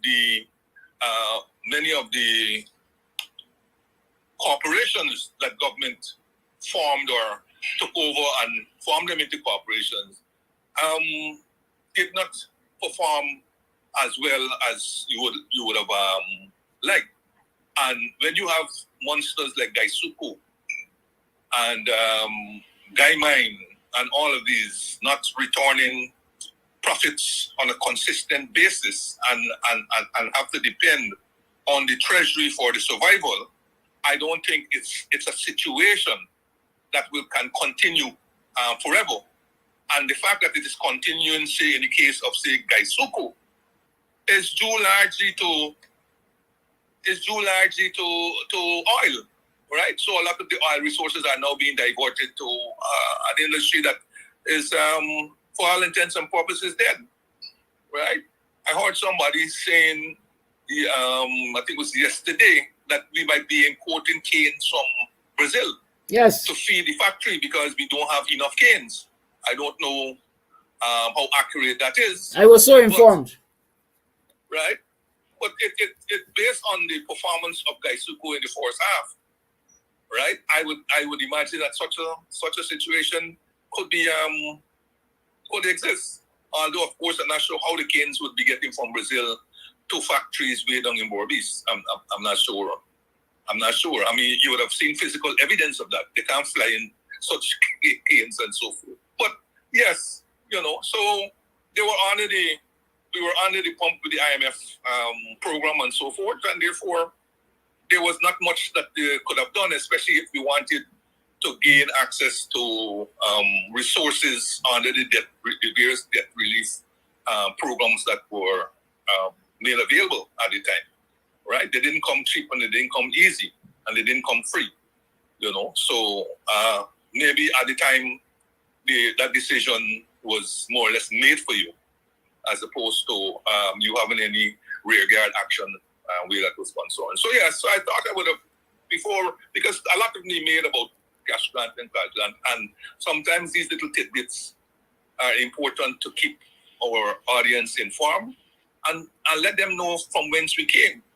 And also to continue in a small way as we can in highlighting some of the progress that was made under the previous administration of the PNC, and how that progress can return.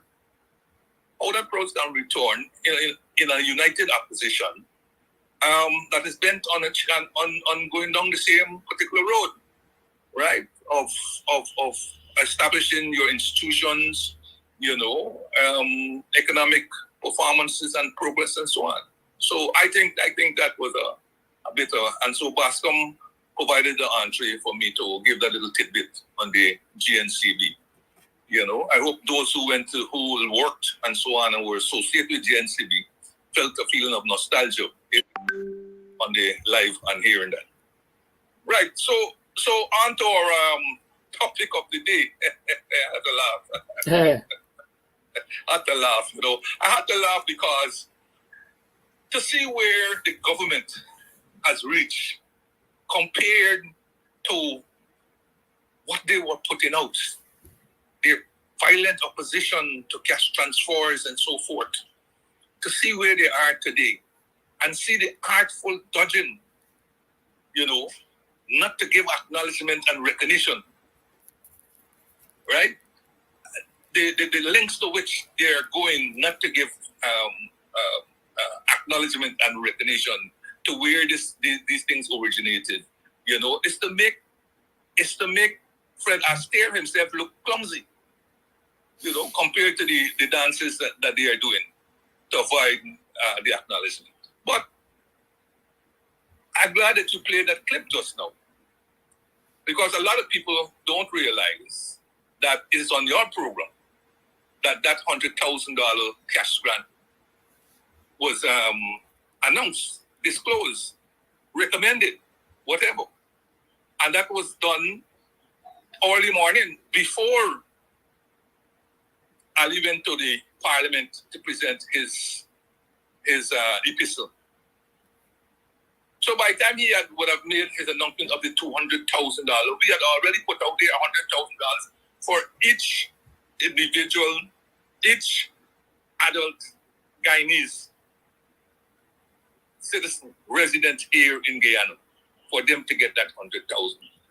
And why, even at that early stage, we were saying that is because of all the disgust with the distribution of the COVID cash grant. And up to this day, the bitterness that it created. And up to this day, the pink slips that people will put in your face and wave it, that they still have. And all the accusations of discrimination and so forth.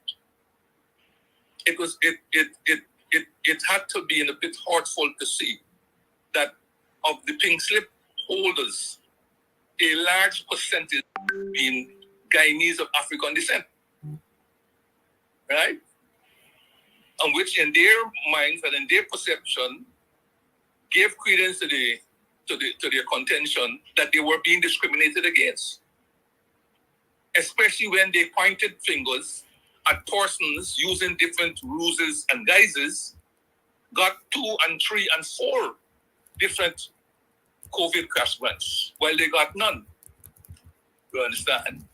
And of course, even with the $25,000 given to the so-called head of household, because there was no announced definition of household at the time, or none that was made available or announced or made public, those who within a household and have to depend on the largest of the recipients of the 25,000 cash grant, they themselves were embittered, right? Whether either at the amount that they got out of the 25,000, which would have been zero to whatever else they got. But it created a situation that didn't lend to unity and perhaps defeated the whole purpose of the cash grant, right? So that's why I said, listen, people are adults. Adults like their independence. I mean, there are situations when they have to become dependent, but generally everybody likes independence. Okay? And therefore, that is what we should be pushing. the independence of the individual, who can then coalesce into a cooperative entity subsequently. Right? And cooperatives suggest that each one of us put something in the pot.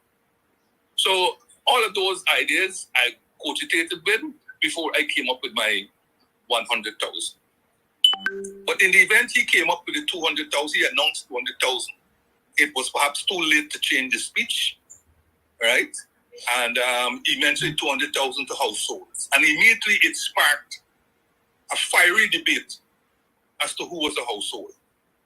Gone back, right back to the COVID problems and so forth. It sparked a fiery debate about who was a household and so forth, right? And let me show you some of this Fred Astaire dancing as to not to recognize who are the origins, who was the origin of the 100,000. Our viewers and our supporters and everybody knows where it originated, right? Because it was subsequently fleshed out on the Nation Watch program on Sunday. I did that on Nation Watch program on Sunday. And I think they might have been persuaded at that time that, look, this is the way to go. Because not only did I put it out there, I put what would be the advantages of going down this road. Advantages that cut across the household themselves and went right down to national. But this is what Ali said in his speech yesterday. He says, over the past week, thousands of Guyanese have engaged myself and members of my cabinet on the speech that he made and on the measures, and in particular the cash grant. Right? That is kind of summarizing what he says. And then he says, over the past few days, right? I can quote this now, quote, over the past few days, right? Well, remember he making this speech yesterday, right? So he's saying over the past few days, which is a few days going back, government observed a rush to transfer utility meters and also prepare tenancy agreements and so on, right? You remember that part he said? Yes.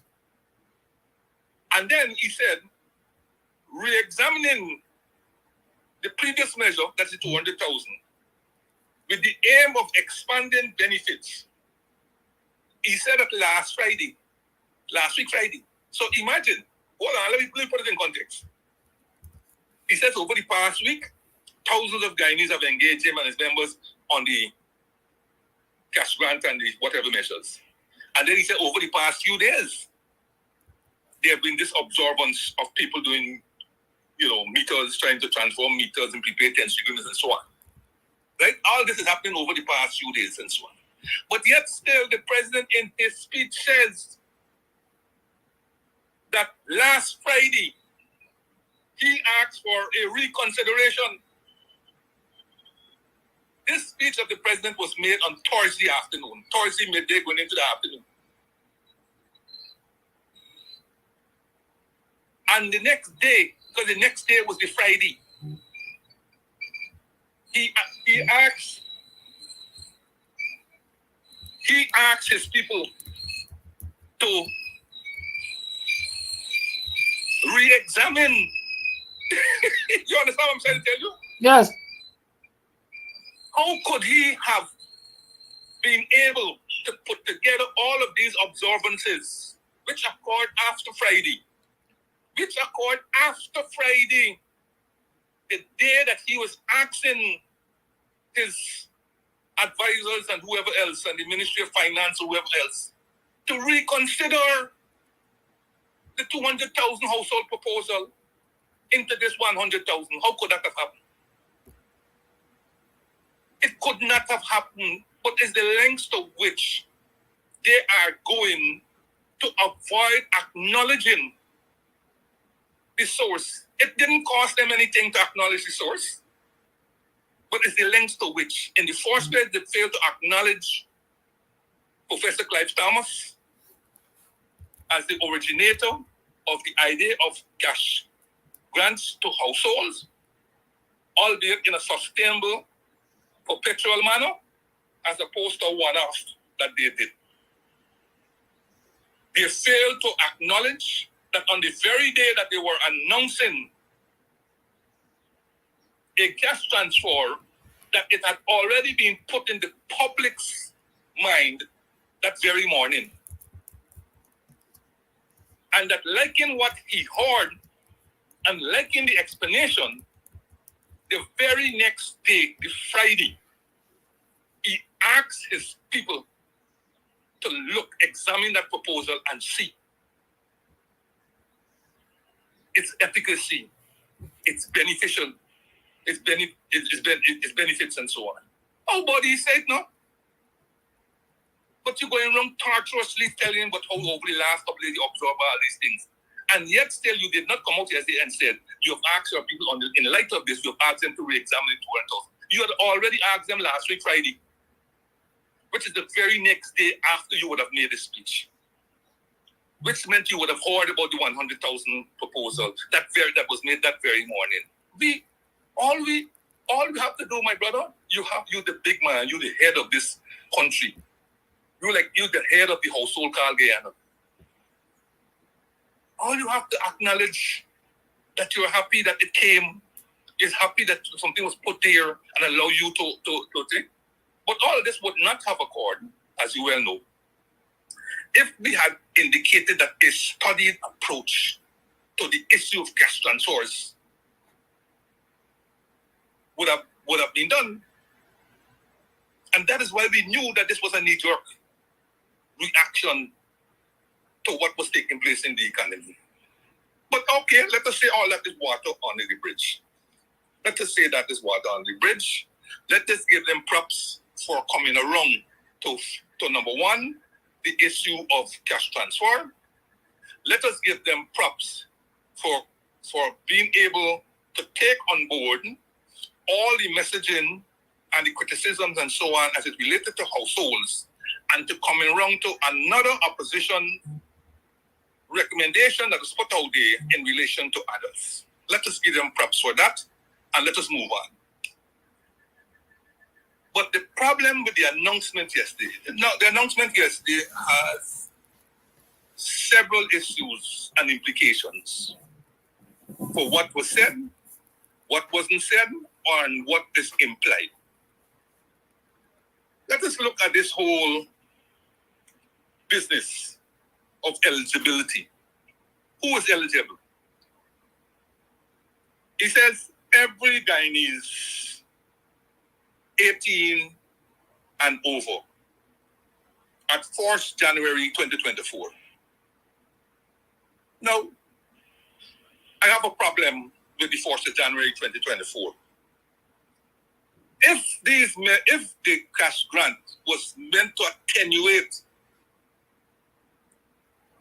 the cost of living issues that people have gone through for the entire 2024, why are you denying 18-year-old adults from benefiting from this cash grant in 2024? Why you go to 1st January 2024 and not 31st of December 2024? There's a whole set of adult youth, if you want to call them, 18 years, who are going to be exempted from this cash transfer. And then you say you like youths? Mr. President, please change this thing to 31st of December 2024. All those who are at age 18 on 31st day of 2024. 1st of January 2024 will not cut it. Because 2024 is when people have gone through horrendous cost of living problems and issues and price spirals and so on.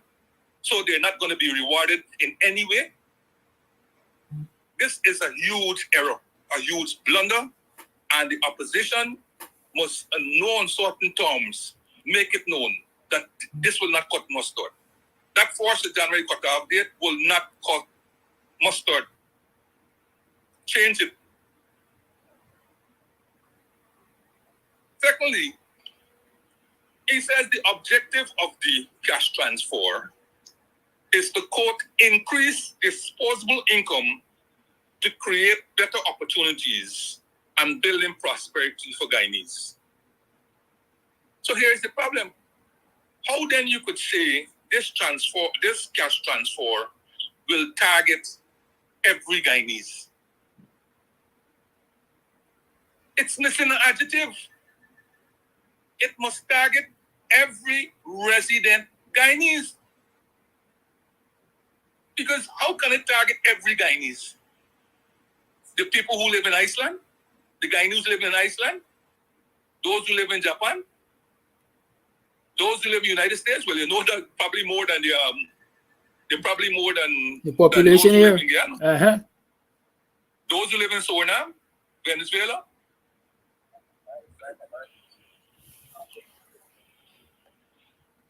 I mean, what is this that what is this with this thing about every Guyanese? You have to make this thing very clear. There's no implied or anything. You have to make it explicit.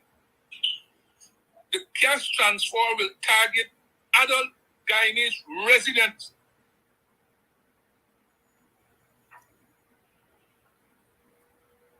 I have got 2 messages, cheekily, asking whether the government is prepared to wire the 100,000 to them. That's what you will get. And I saw a friend that I know, Sizwe Jackson, who had on his Facebook, it's going to be every Guyanese because the president didn't say resident. And I realized, and I went back to his speech, and I realized he did not say resident Guyanese. What is the president playing with? You have to make it explicit that you are speaking about Guyanese resident. Now, who's a resident Guyanese? A resident Guyanese is a Guyanese whose permanent residence is in Guyana and who has been living in Guyana for at least 183 days every year. That's who is a Guyanese resident. If you don't put in that adjective resident Guyanese, you are going to open yourself to serious issues as it relates to who really can access this transfer. And which there is a related issue to this. When he announced the 200,000, when he had announced the 200,000 for 300,000 households, he said it would cost 60 billion. Yesterday, he was unprepared to say how much this new proposal will cost. Beyond saying it will cost us more. But how do you know it will cost us more? Because listen carefully. You have one important variable, 100,000. The second one, you should also have known how many you're targeting. But he did not say yesterday how many adult Guyanese are being targeted for the $100,000. And therefore, how much will it cost us? Where is the president going with this?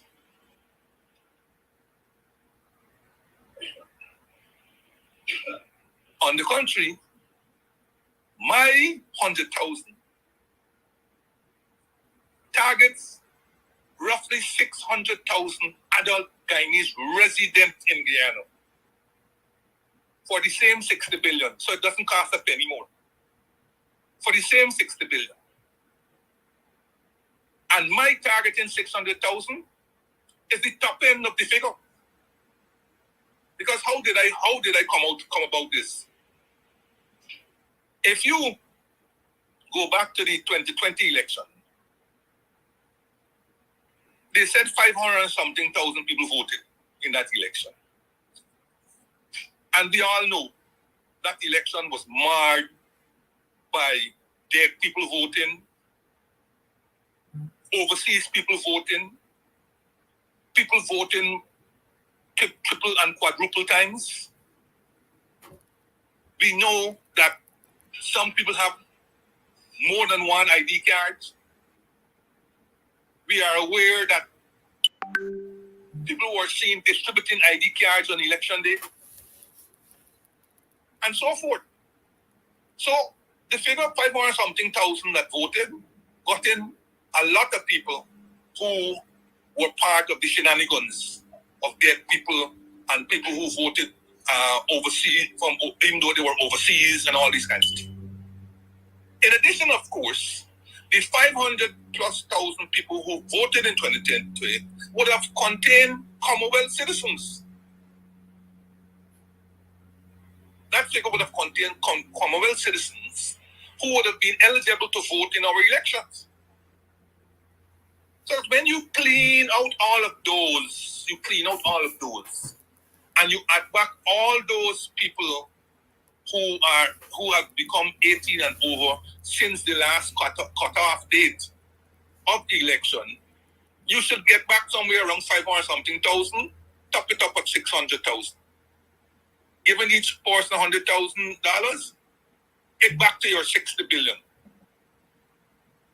So where, and at 600,000, let me tell you, it's 600,000 Guyanese residents, plus another, I think, 200-something thousand school children or under 18, that we call all them under 18, from first born to under 18, another 200-something. That will put us to roughly 900,000, near about there, 900,000 Guyanese residents. And when you add in all the foreigners and so on, you're likely to get a population approaching 1 million. The question is, in the absence of the census, every one of us can guess, but are we likely to see a census that comes out that says we got over 1 million people in Guyana? When you consider how many households we have had going way back to the 1970s, coming right up to the last census before this one year, I don't want to say it's an implausibility. I don't know what the census has. It roughly gives the impression that the census has 264,000 households. I don't know what is the size of a household. Previously, it was about 3.3.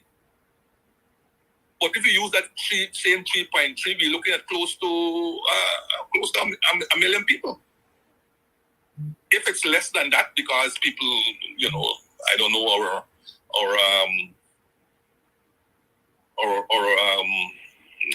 making children and all this kind of thing appear to be dropping and so on. I mean, if you go to 265, 318, that would carry us roughly back to 700-something thousand, if it's 3.3, probably 800-something thousand, right? So 600,000 adult resident Guyanese is a stretch, is a bit of a stretch. But you put it out there, the fact of the matter is that the 60 billion that they said initially that it would have cost the 200,000, this 100,000 wouldn't bust the budget, while clearing away a lot of the problems that would have been involved if you went the households aspect of it, But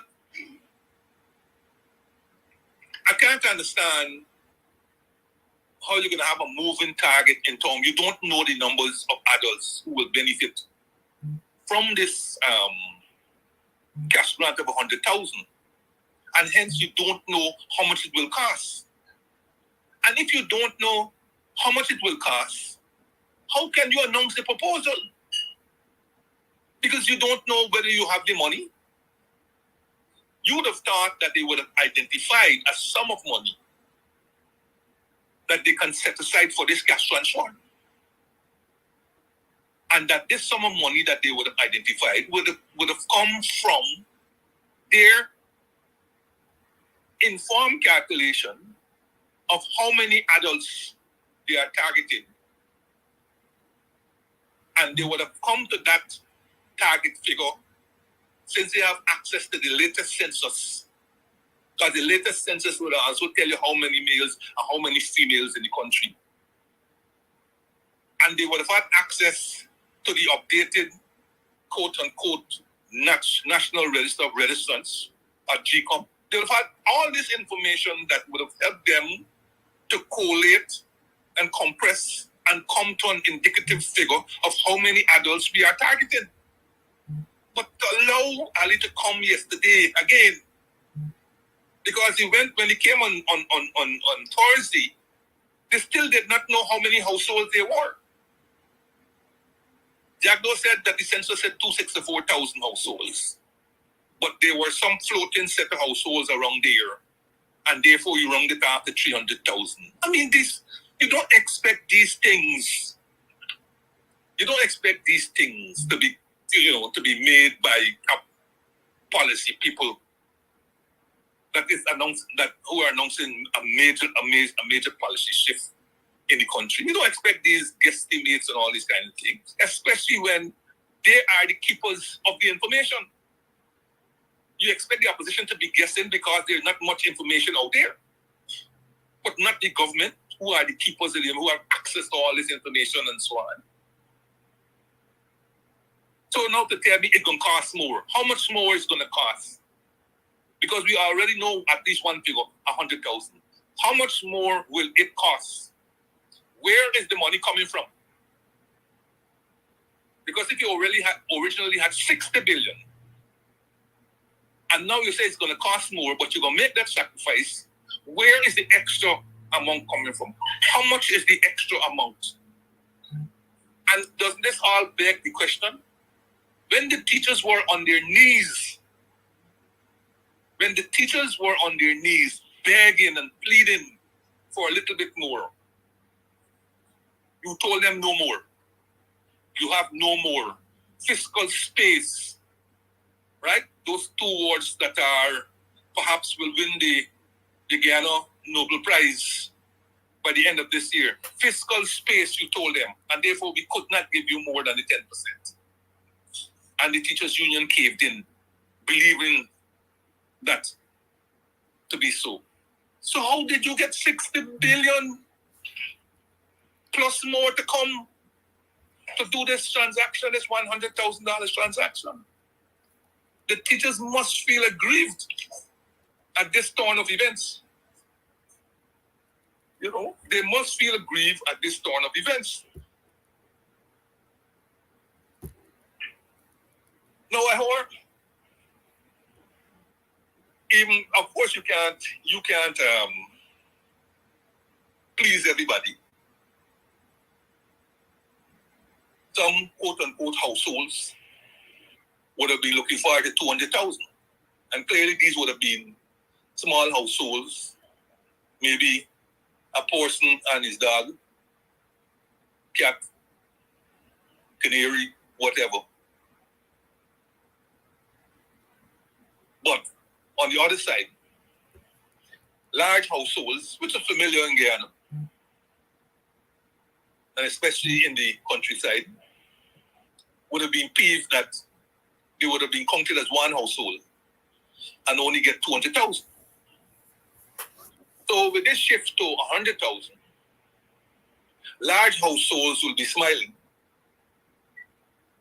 right? Because a household of 10 now gets $1 million, while a household of 1 gets $100,000 instead of 200. But ultimately, in my book, it works fine. It works better, and so forth. Well, I'm hearing complaints from the small households already. Continue. Yes. But so on David's program last night, he was using an example which I saw used by Peeping Tom on Tuesday, I think it was, that the issue of equity. Let's deal with that. Equity. And to deal with this issue, they're arguing, what about this single mother with 5 children?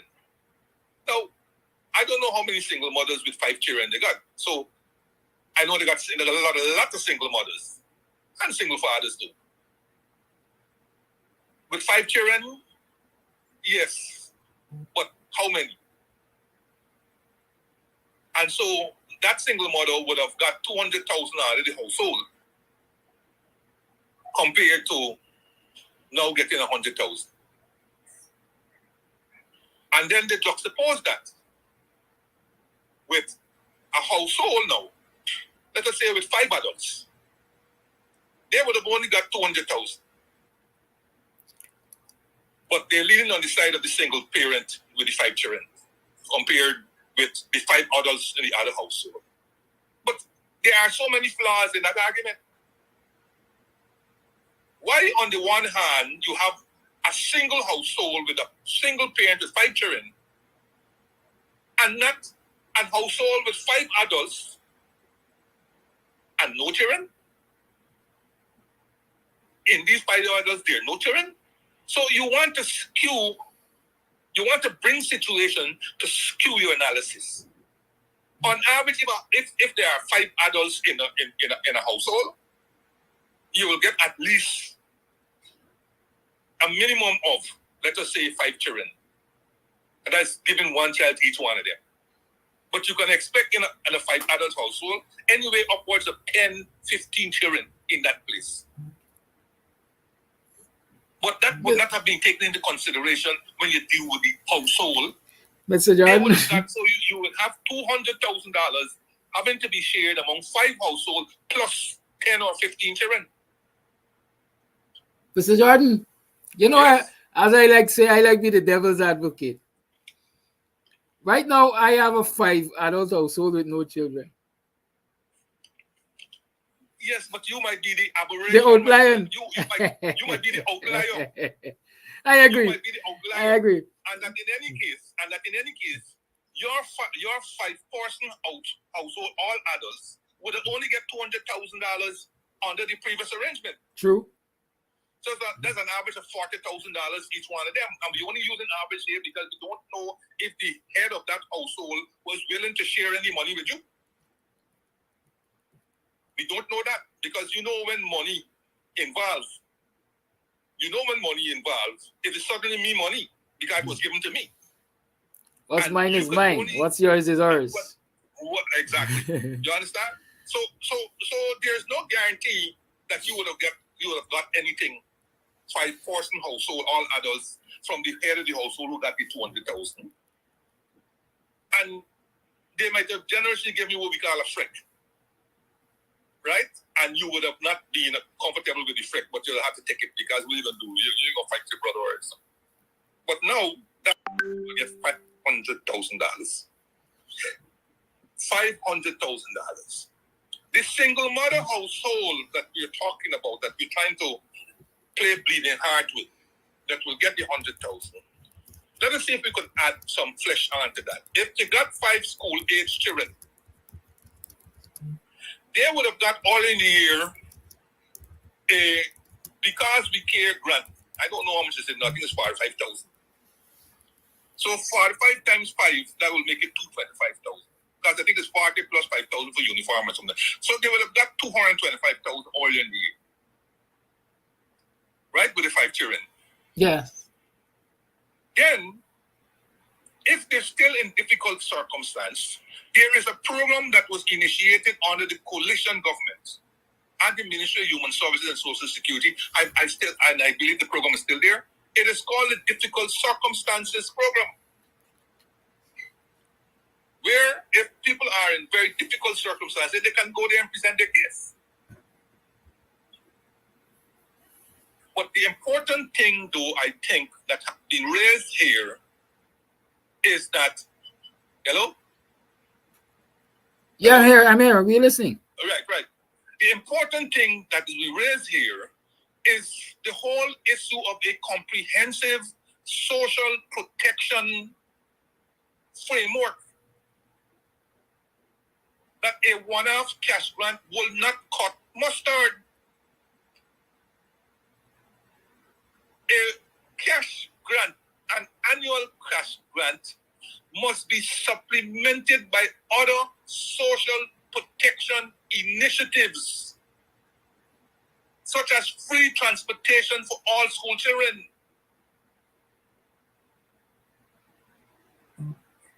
a minimum of 2 nutritious meals for the children.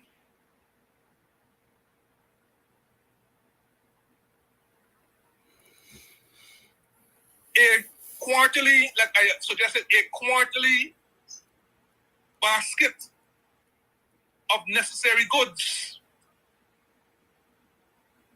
distributed to these people in difficult circumstances, distributed at the health centers, distributed at the poor people homes, and so on. We have to expand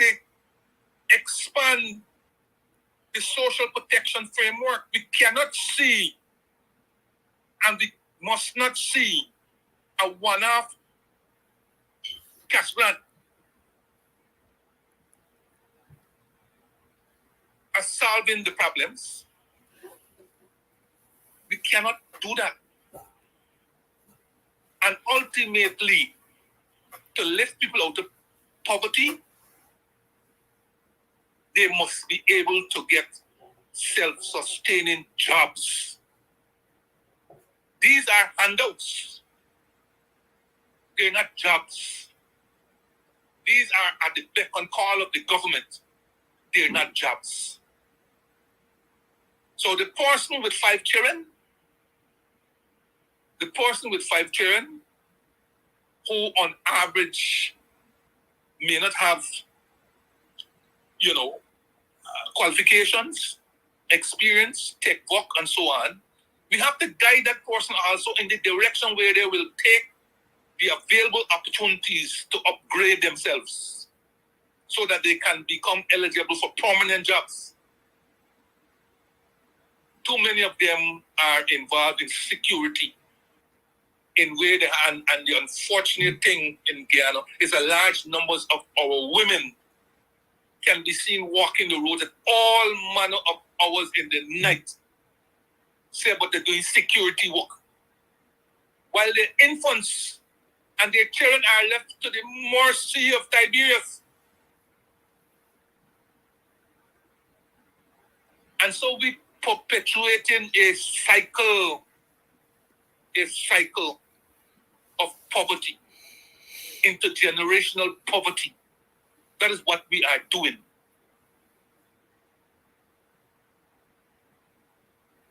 We have to be very clear because we are conflating the discussion between this one-off cash grant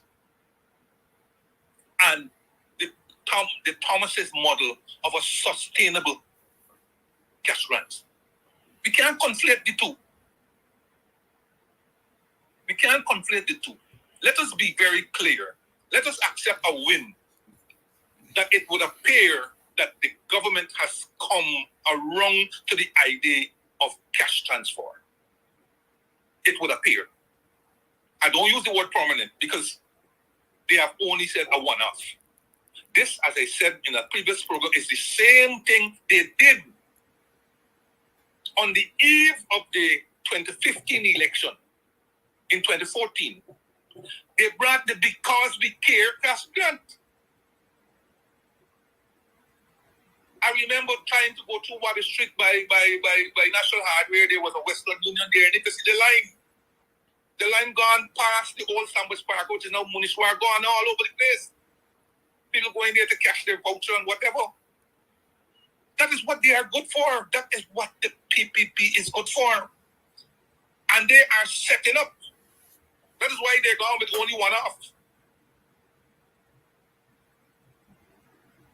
If they don't win the election next year, that's another person's problem, and they can go out there in the opposition and make brownie points that they were for cash transfer and that it was more permanent than the one-off.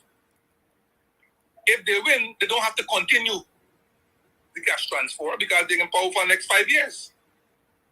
This is the mojo of this party, and we must say for what it is. So while we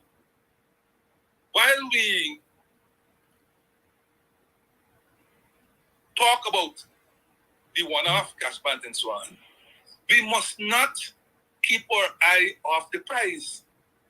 The prize is that a lot of work got to continue to ensure that a model is presented for a permanent cash transfer as long as they're pumping oil. We have to not take our eye off that price, and we must not conflate this one-off cash grant. In as much as we accept it with a longer model. So when I put out $100,000 there was some guy who was up on front. There was some guy who was up on front, a teacher guy who was up on front during the strike. I see him on TikTok, and he's saying, while he praising the former Minister of Finance for taking up the 100,000, he wanted to know why I said 100,000, not 200,000, right? And he was scolding me that in negotiations you don't negotiate down, you negotiate up. And I had to shake my head and said, I hope he's a typical representative of teachers and their understanding of things. Because again, I don't quite understand how you could compare household with an individual. The household was being given 200,000. The individual adult now is being given 100,000. That's the first thing. Secondly, I didn't know that this was a negotiation. This wasn't a negotiation. This is the word negotiated anything with the government. you understand? Thirdly, the government gave the impression that they only had 60 billion to give. So you had to work within that framework, so to speak. And fourth, at all times, is the government only who can take financial bills to the parliament.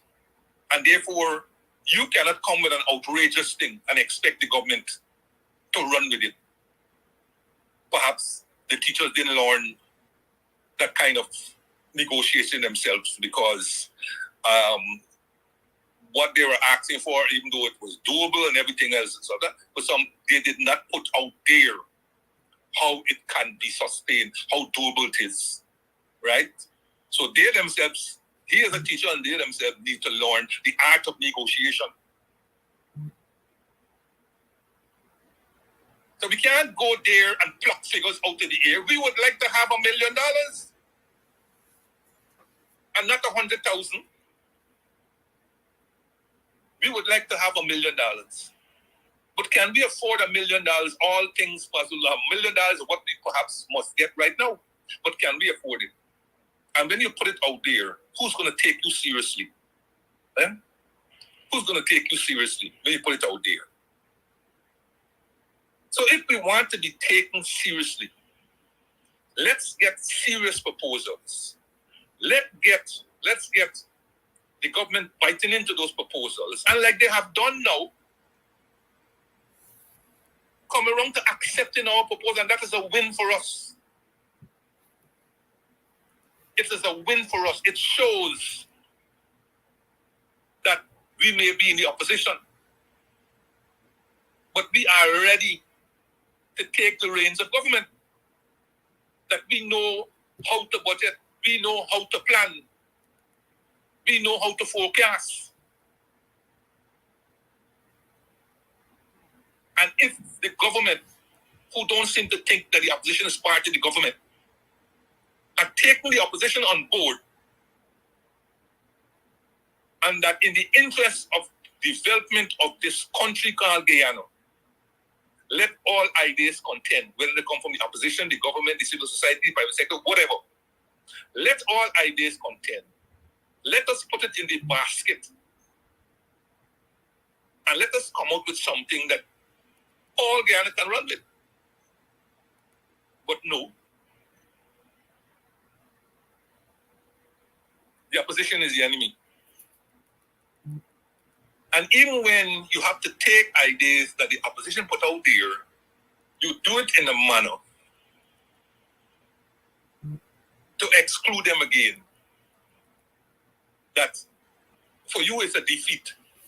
If you say, well, this idea came from Clive Thomas, that this idea came from the former Minister of Finance. If you say that, for you, that is a defeat. Well, when you see it in that light, we're not going anywhere very fast. We're not going to be going anywhere very fast. So the push right now has to be, because we don't get past. I mean, we should not take our eyes off of this one off also, because there's a lot of jiggery-pogery that will go on in this one off. A lot of jiggery-pogery that could go on in this one off, as we well know, right? We know there's a large number of ID cards out there, which brings me anyhow to this point about identification. The president says you could identify yourself, haven't been a Guyanese. To identify that you're a Guyanese requires production of either an ID card or a passport. I assume it's a valid passport that they're saying, right? But even the government admits that there are 3 forms of accepted identification in this country: an ID, a passport, and a driver's license. So why has driver's license been excluded? Maybe the driver's license doesn't say that you are a Guyanese on it. I don't know. It should. It has your tin on it usually. Well, you don't have to be a Guyanese to get a tin. You could be a foreigner and get a tin. Okay. All right. Right? In fact, to get a driver's license, I think you have to have a tin anyhow, because your tin number is your driver's license number. But why not a driver's license also? And then I hope the government is going to set up mechanisms to ensure that every eligible Guyanese gets the $100,000. I am presuming that all those people who sleep on the seawall perhaps don't have any form of identification as it relates to ID card, a passport, or a driver's license. So, some arrangement has to be made if such a person turns up. They have to have some center where they can go and register their name, and then investigations as to proof of identity can be conducted. So they're going to have to wait a little longer when it can be verified that they are indeed the Guyanese. They sound like a new set of pink slip recipients. Well, I don't mind this time the pink slip is valid, because I don't want to, if you don't turn up with a valid form of education, I can't give you. Right. But I don't mind in this case they get a pink slip, because they can get this pink slip and be told to go to a certain center where more intense investigation will take place as to their identity. And you will use, they will use every form and so on and so forth to, in other words, we don't want to, just like you don't do in the elections, when somebody don't turn up with a form of ID, you don't turn them away, right? You don't turn them away. We don't want to turn away people in this manner. But at the same time, they are not to be getting unless it has been proven that they are. They are. And there must be measures put in place where they can prove their identity. And I don't want nobody calling up and say, yeah, I know we grew up and we used to knock marble and so on. That's not sufficient. That's not sufficient.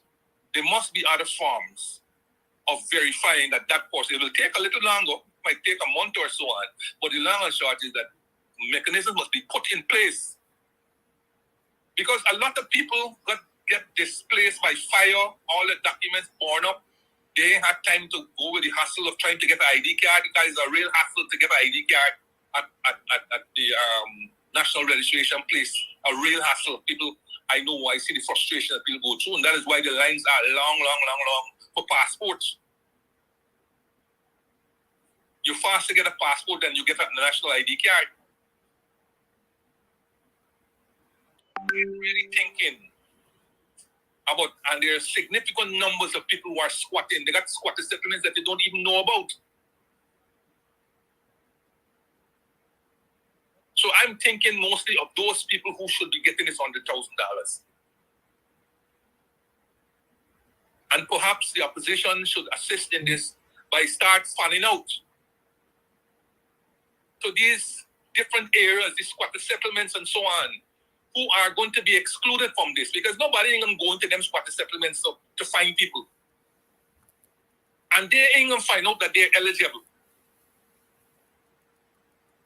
They're not on anybody's list and so on. But I share for them. And those are the people I really, really, really want to get access to this money, because they are falling out of the mainstream of development and we don't care two hoots about them. But they're survivors. So let's bring them back into the mainstream of development. So that is, and look, the government must put out to the public a manual of all the different aspects of this transfer that will be taken on board. And it is this manual, as I said, that the Accountant General and the Auditor General will use in the execution of their duties as it relates to this cash transfer.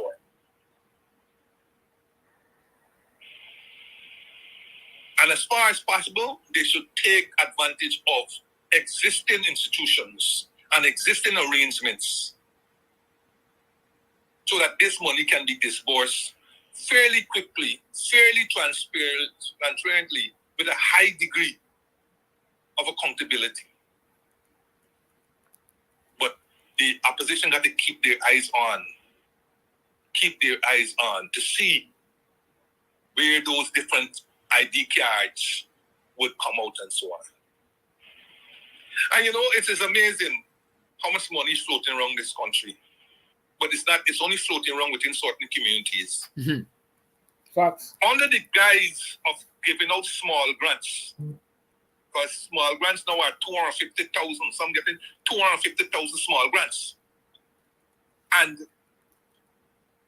the distributors know that 250,000 going to no small business. But they turn a blind eye to it. I don't understand how. This is why I every day I'm so concerned about the Auditor General's office. Every day. No. When they went and he performed special audit on the SLED program, I think for 2019, special audit. That is his within his purview, he can do. He can do that. But the Auditor General must show that his office is independent. And he's not wasting the resources of the government. He found time to do special audit for maternity wing of Joshua Hospital under the coalition government. That's what he's doing, special audit on the maternity wing under the coalition government. Not a whole thing period, just the period under the coalition government. Special audit on SLED program under the coalition government. That's what he wasting time doing. When there are bigger fish to fry, there's so much money that is being given out under the guise of small business. So much so that you're getting chaos. People are now listening out to hear where it's being distributed. And they're turning up in their numbers. And when you listen to how some of this money is distributed and who's involved and how names getting put down, I say to the Auditor General, take just one area where this so-called small business monies have been given out. Go there and see what, if any, small business has been put together. And I say to you, given the fact that small business grants have been given out from the time this government come in, we should have been a fully employed country. Fully employed. But go, please, Auditor General, do your job. Go and check and see who these monies have been given to. See if any business has started. See what kind of business has started. See where this money has been accounted for. Man, do your job. The coalition has been out about 4 years. 4 years plus. And yet you can't come up with a serious forensic audit or web audit you want to call it of any of the expenditure that is being done by this government, the special expenditures, the fisherman's thing, the severance people, Gaisuko, who came to get multiple cash grants, the egg ball giveaway at Monrepo, all of these different monies that are being given out,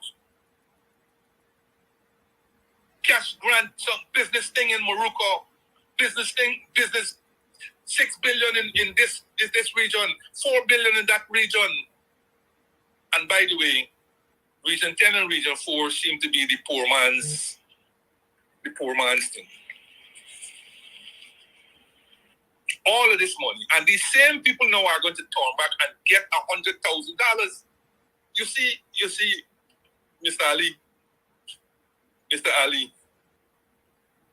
this is how countries should not be run. This is how countries should not be run. People are looking, people are talking, people are growing, angry at all these different things.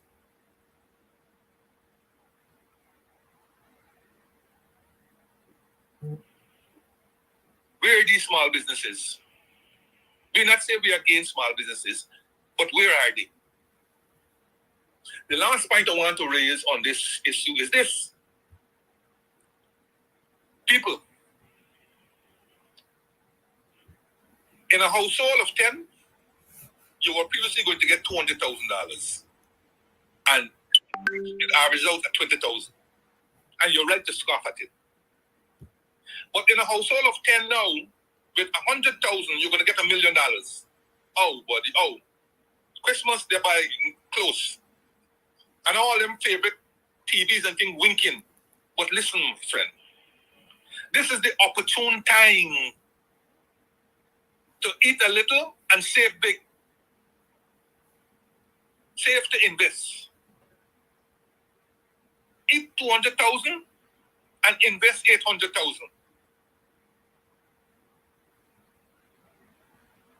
And there's so many different programs you could watch about investment. There's my good friend Rennie Paris, who does one every week now.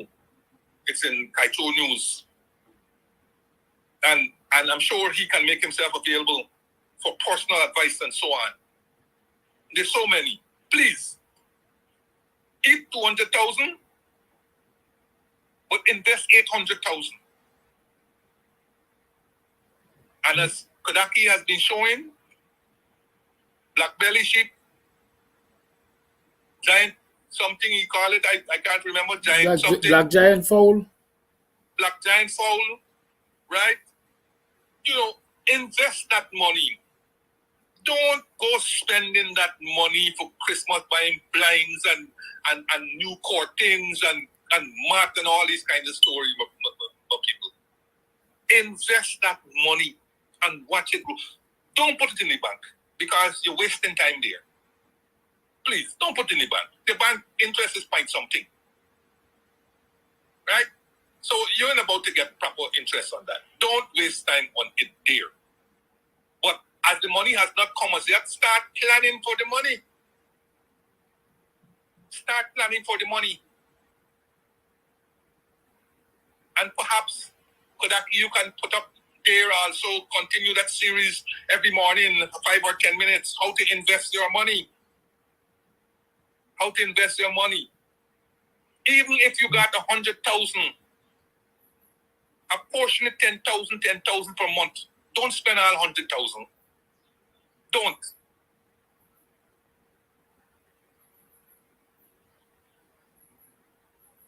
No, there are some side effects, but as I said, no, people don't really want to hear anything but side effects about this, but expect prices to go up. Right? And that is why you should save your money, because when January comes, them same people who want to gouge you in November and December, gonna be glad to see you in January. Be strategic in the use of your money. Don't spend it out and then your face long and so on, hoping that another one gonna come. Assume that nothing else is gonna come, and this is your lifeline. This is what you have to do. Iraqi is near 9 o'clock. And let me just put in a quick one and we will continue dealing with this for next week and following, because there's some other stuff that we got to go through with the tuition and all that kind of thing. But I want to plug again, because several people sent me messages. Please, Mr. Jordan, talk about the NIS. Well, you know I've been talking about NIS here all the time. The government, again, they use an initiative that I disclosed that the coalition was doing, which is to invest from the Natural Resource Fund roughly $5 million US, between 5 and 10 million US annually into the NIS to bring the NIS's finances to a point where they can pay proper benefits, proper and expanded benefits. Because some of the benefits that the NIS is paying right now is chicken feed. 10,000 for glasses. You don't buy any glass for $10,000. You can't go and buy no glasses for $10,000. Most of the benefits, if not all the benefits NIS paying right now, they're chicken feed. Number one. Number two, like I keep saying, the people who are above the minimum pension, like myself, and thousands upon thousands of others like myself, have not had an increase in our pension since 2019. Orphan, all we asking for is 50% increase. Because it's 5 years and counting, we haven't got an increase.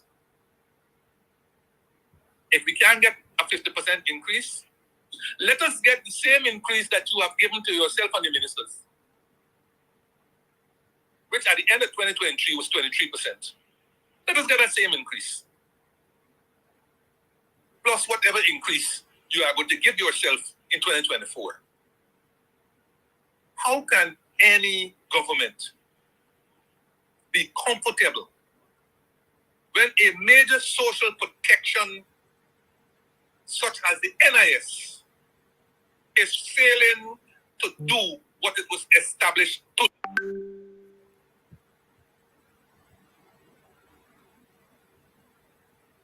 How can you in your conscience go to bed, Mr. Ali, when people who contributed so long to the NIS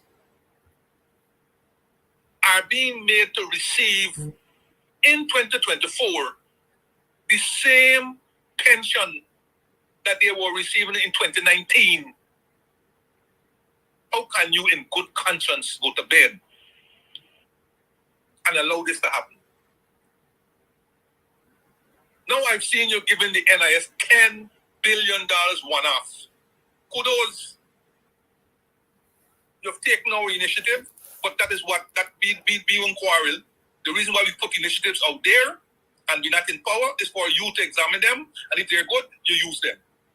Be happy with that. But rather than taking $10 billion and putting in NIS to deal with what you claim all those who have problems with the NIS, and I'm happy that they are being looked at and so on, spare a thought for those who still getting 2019's pension in 2024. Your faith, your religious faith tells you you must look out for your brother man. So we're asking you, please do something for the pensioners who are above the minimum pension, because in terms of equity, this thing has gone out. Now you're having scenarios where people who were above minimum pension are now getting minimum pension because all those other people have caught up with them. People who did not contribute the same number of contributions and all these kinds of things have now caught up with a set of people, and all of them now are getting the same pension. I know you listen to this program, or they tape this program and you look back at it, or they can bring it. So this is something that requires your urgent attention. And on that, I will finish for today. Next week, we will deal more of what was said in the on Thursday gone, because a lot has to be said about some of these things. I mean, again, as I don't quite understand every one of these measures. They're ill thought out. They're ill thought out, and they are going to bring again more disgruntlement than pleasure, so to speak.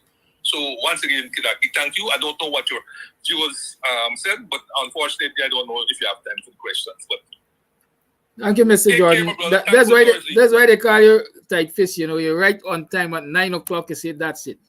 Have a good day. Have a good day. Thank you, sir. Right. Thank you. So you've heard Mr. Jordan, and you've heard the numbers, and you've heard the proposals. Come tomorrow is Free Talk Friday. We can talk more about this tomorrow. But, you know, as of now, I have to go. I have other things to take care of. Do have a good one, successful rest of the day. And let me remind you that if you're looking for meat, you can go down to Ashton's Marketplace at 72 Rob Street, Border, Georgetown. You can call them on 613-2332, 613-2332, or WhatsApp 434-327-3955, 434-327-3955 for Ashton's Marketplace. You'll get whole and cut chicken, you'll get beef, you'll get steak, you'll get chicken foot, cow, whatever it is you want. You also get processed meats like bacon and beef franks and smoked ham and so on. So check them out. They also do wholesale and retail. Have a good day. Remember, Mr. Harris's butchery in the West Rhinebelt Market, or is it East Rhinebelt? Go down there too if you're also looking for meat supplies. Have a good day. Blessed love. Catch you later. Tonight is Karaoke Night at Club Twilight. You can come on down and have a good time. It's always guaranteed a good time with Al Christie and the folks who come down here at Club Twilight for karaoke. It's usually a beautiful thing. So come on down and have a good one. All right, so today we are here at Club Twilight up in Buxton, and we are here to talk about all that's going on up here. Trust me, if you are on the East Coast, you're in Buxton, you're in Tongue, you're looking for a place to get away to, this is the place. The Cutters, listen, I'll be having some just now again. We'll talk about that. And then, of course, the ambience is beautiful, fully air conditioned. The decor is on point. The music's on point. Everything's on point. It's just me. I need some work. But everything else that belongs to this club here is on point. So if you want to find a nice little place where you can just drive out of town and have some drinks, have some food, you can call, you can order your stuff and just take it. You don't have to stay. Or if you want to stay here, that's what's up. And of course, they have special events for Valentine's. You can rent a hall. You can rent a hall, honey. You can rent a hall for weddings, for birthday parties, to have a bash. I hope he edits that out. But you know, whatever it is, this is definitely the place to be. So it's on Sideline Nam. You definitely want to ensure that you check this place out. But it's on your to-do list. All right, on your to-do list. This is definitely the place to check out, you know, a really cool, chill spot here in Buxton. I like this. Buxton needed this. We needed this. I needed this. You definitely needed to. Thank you.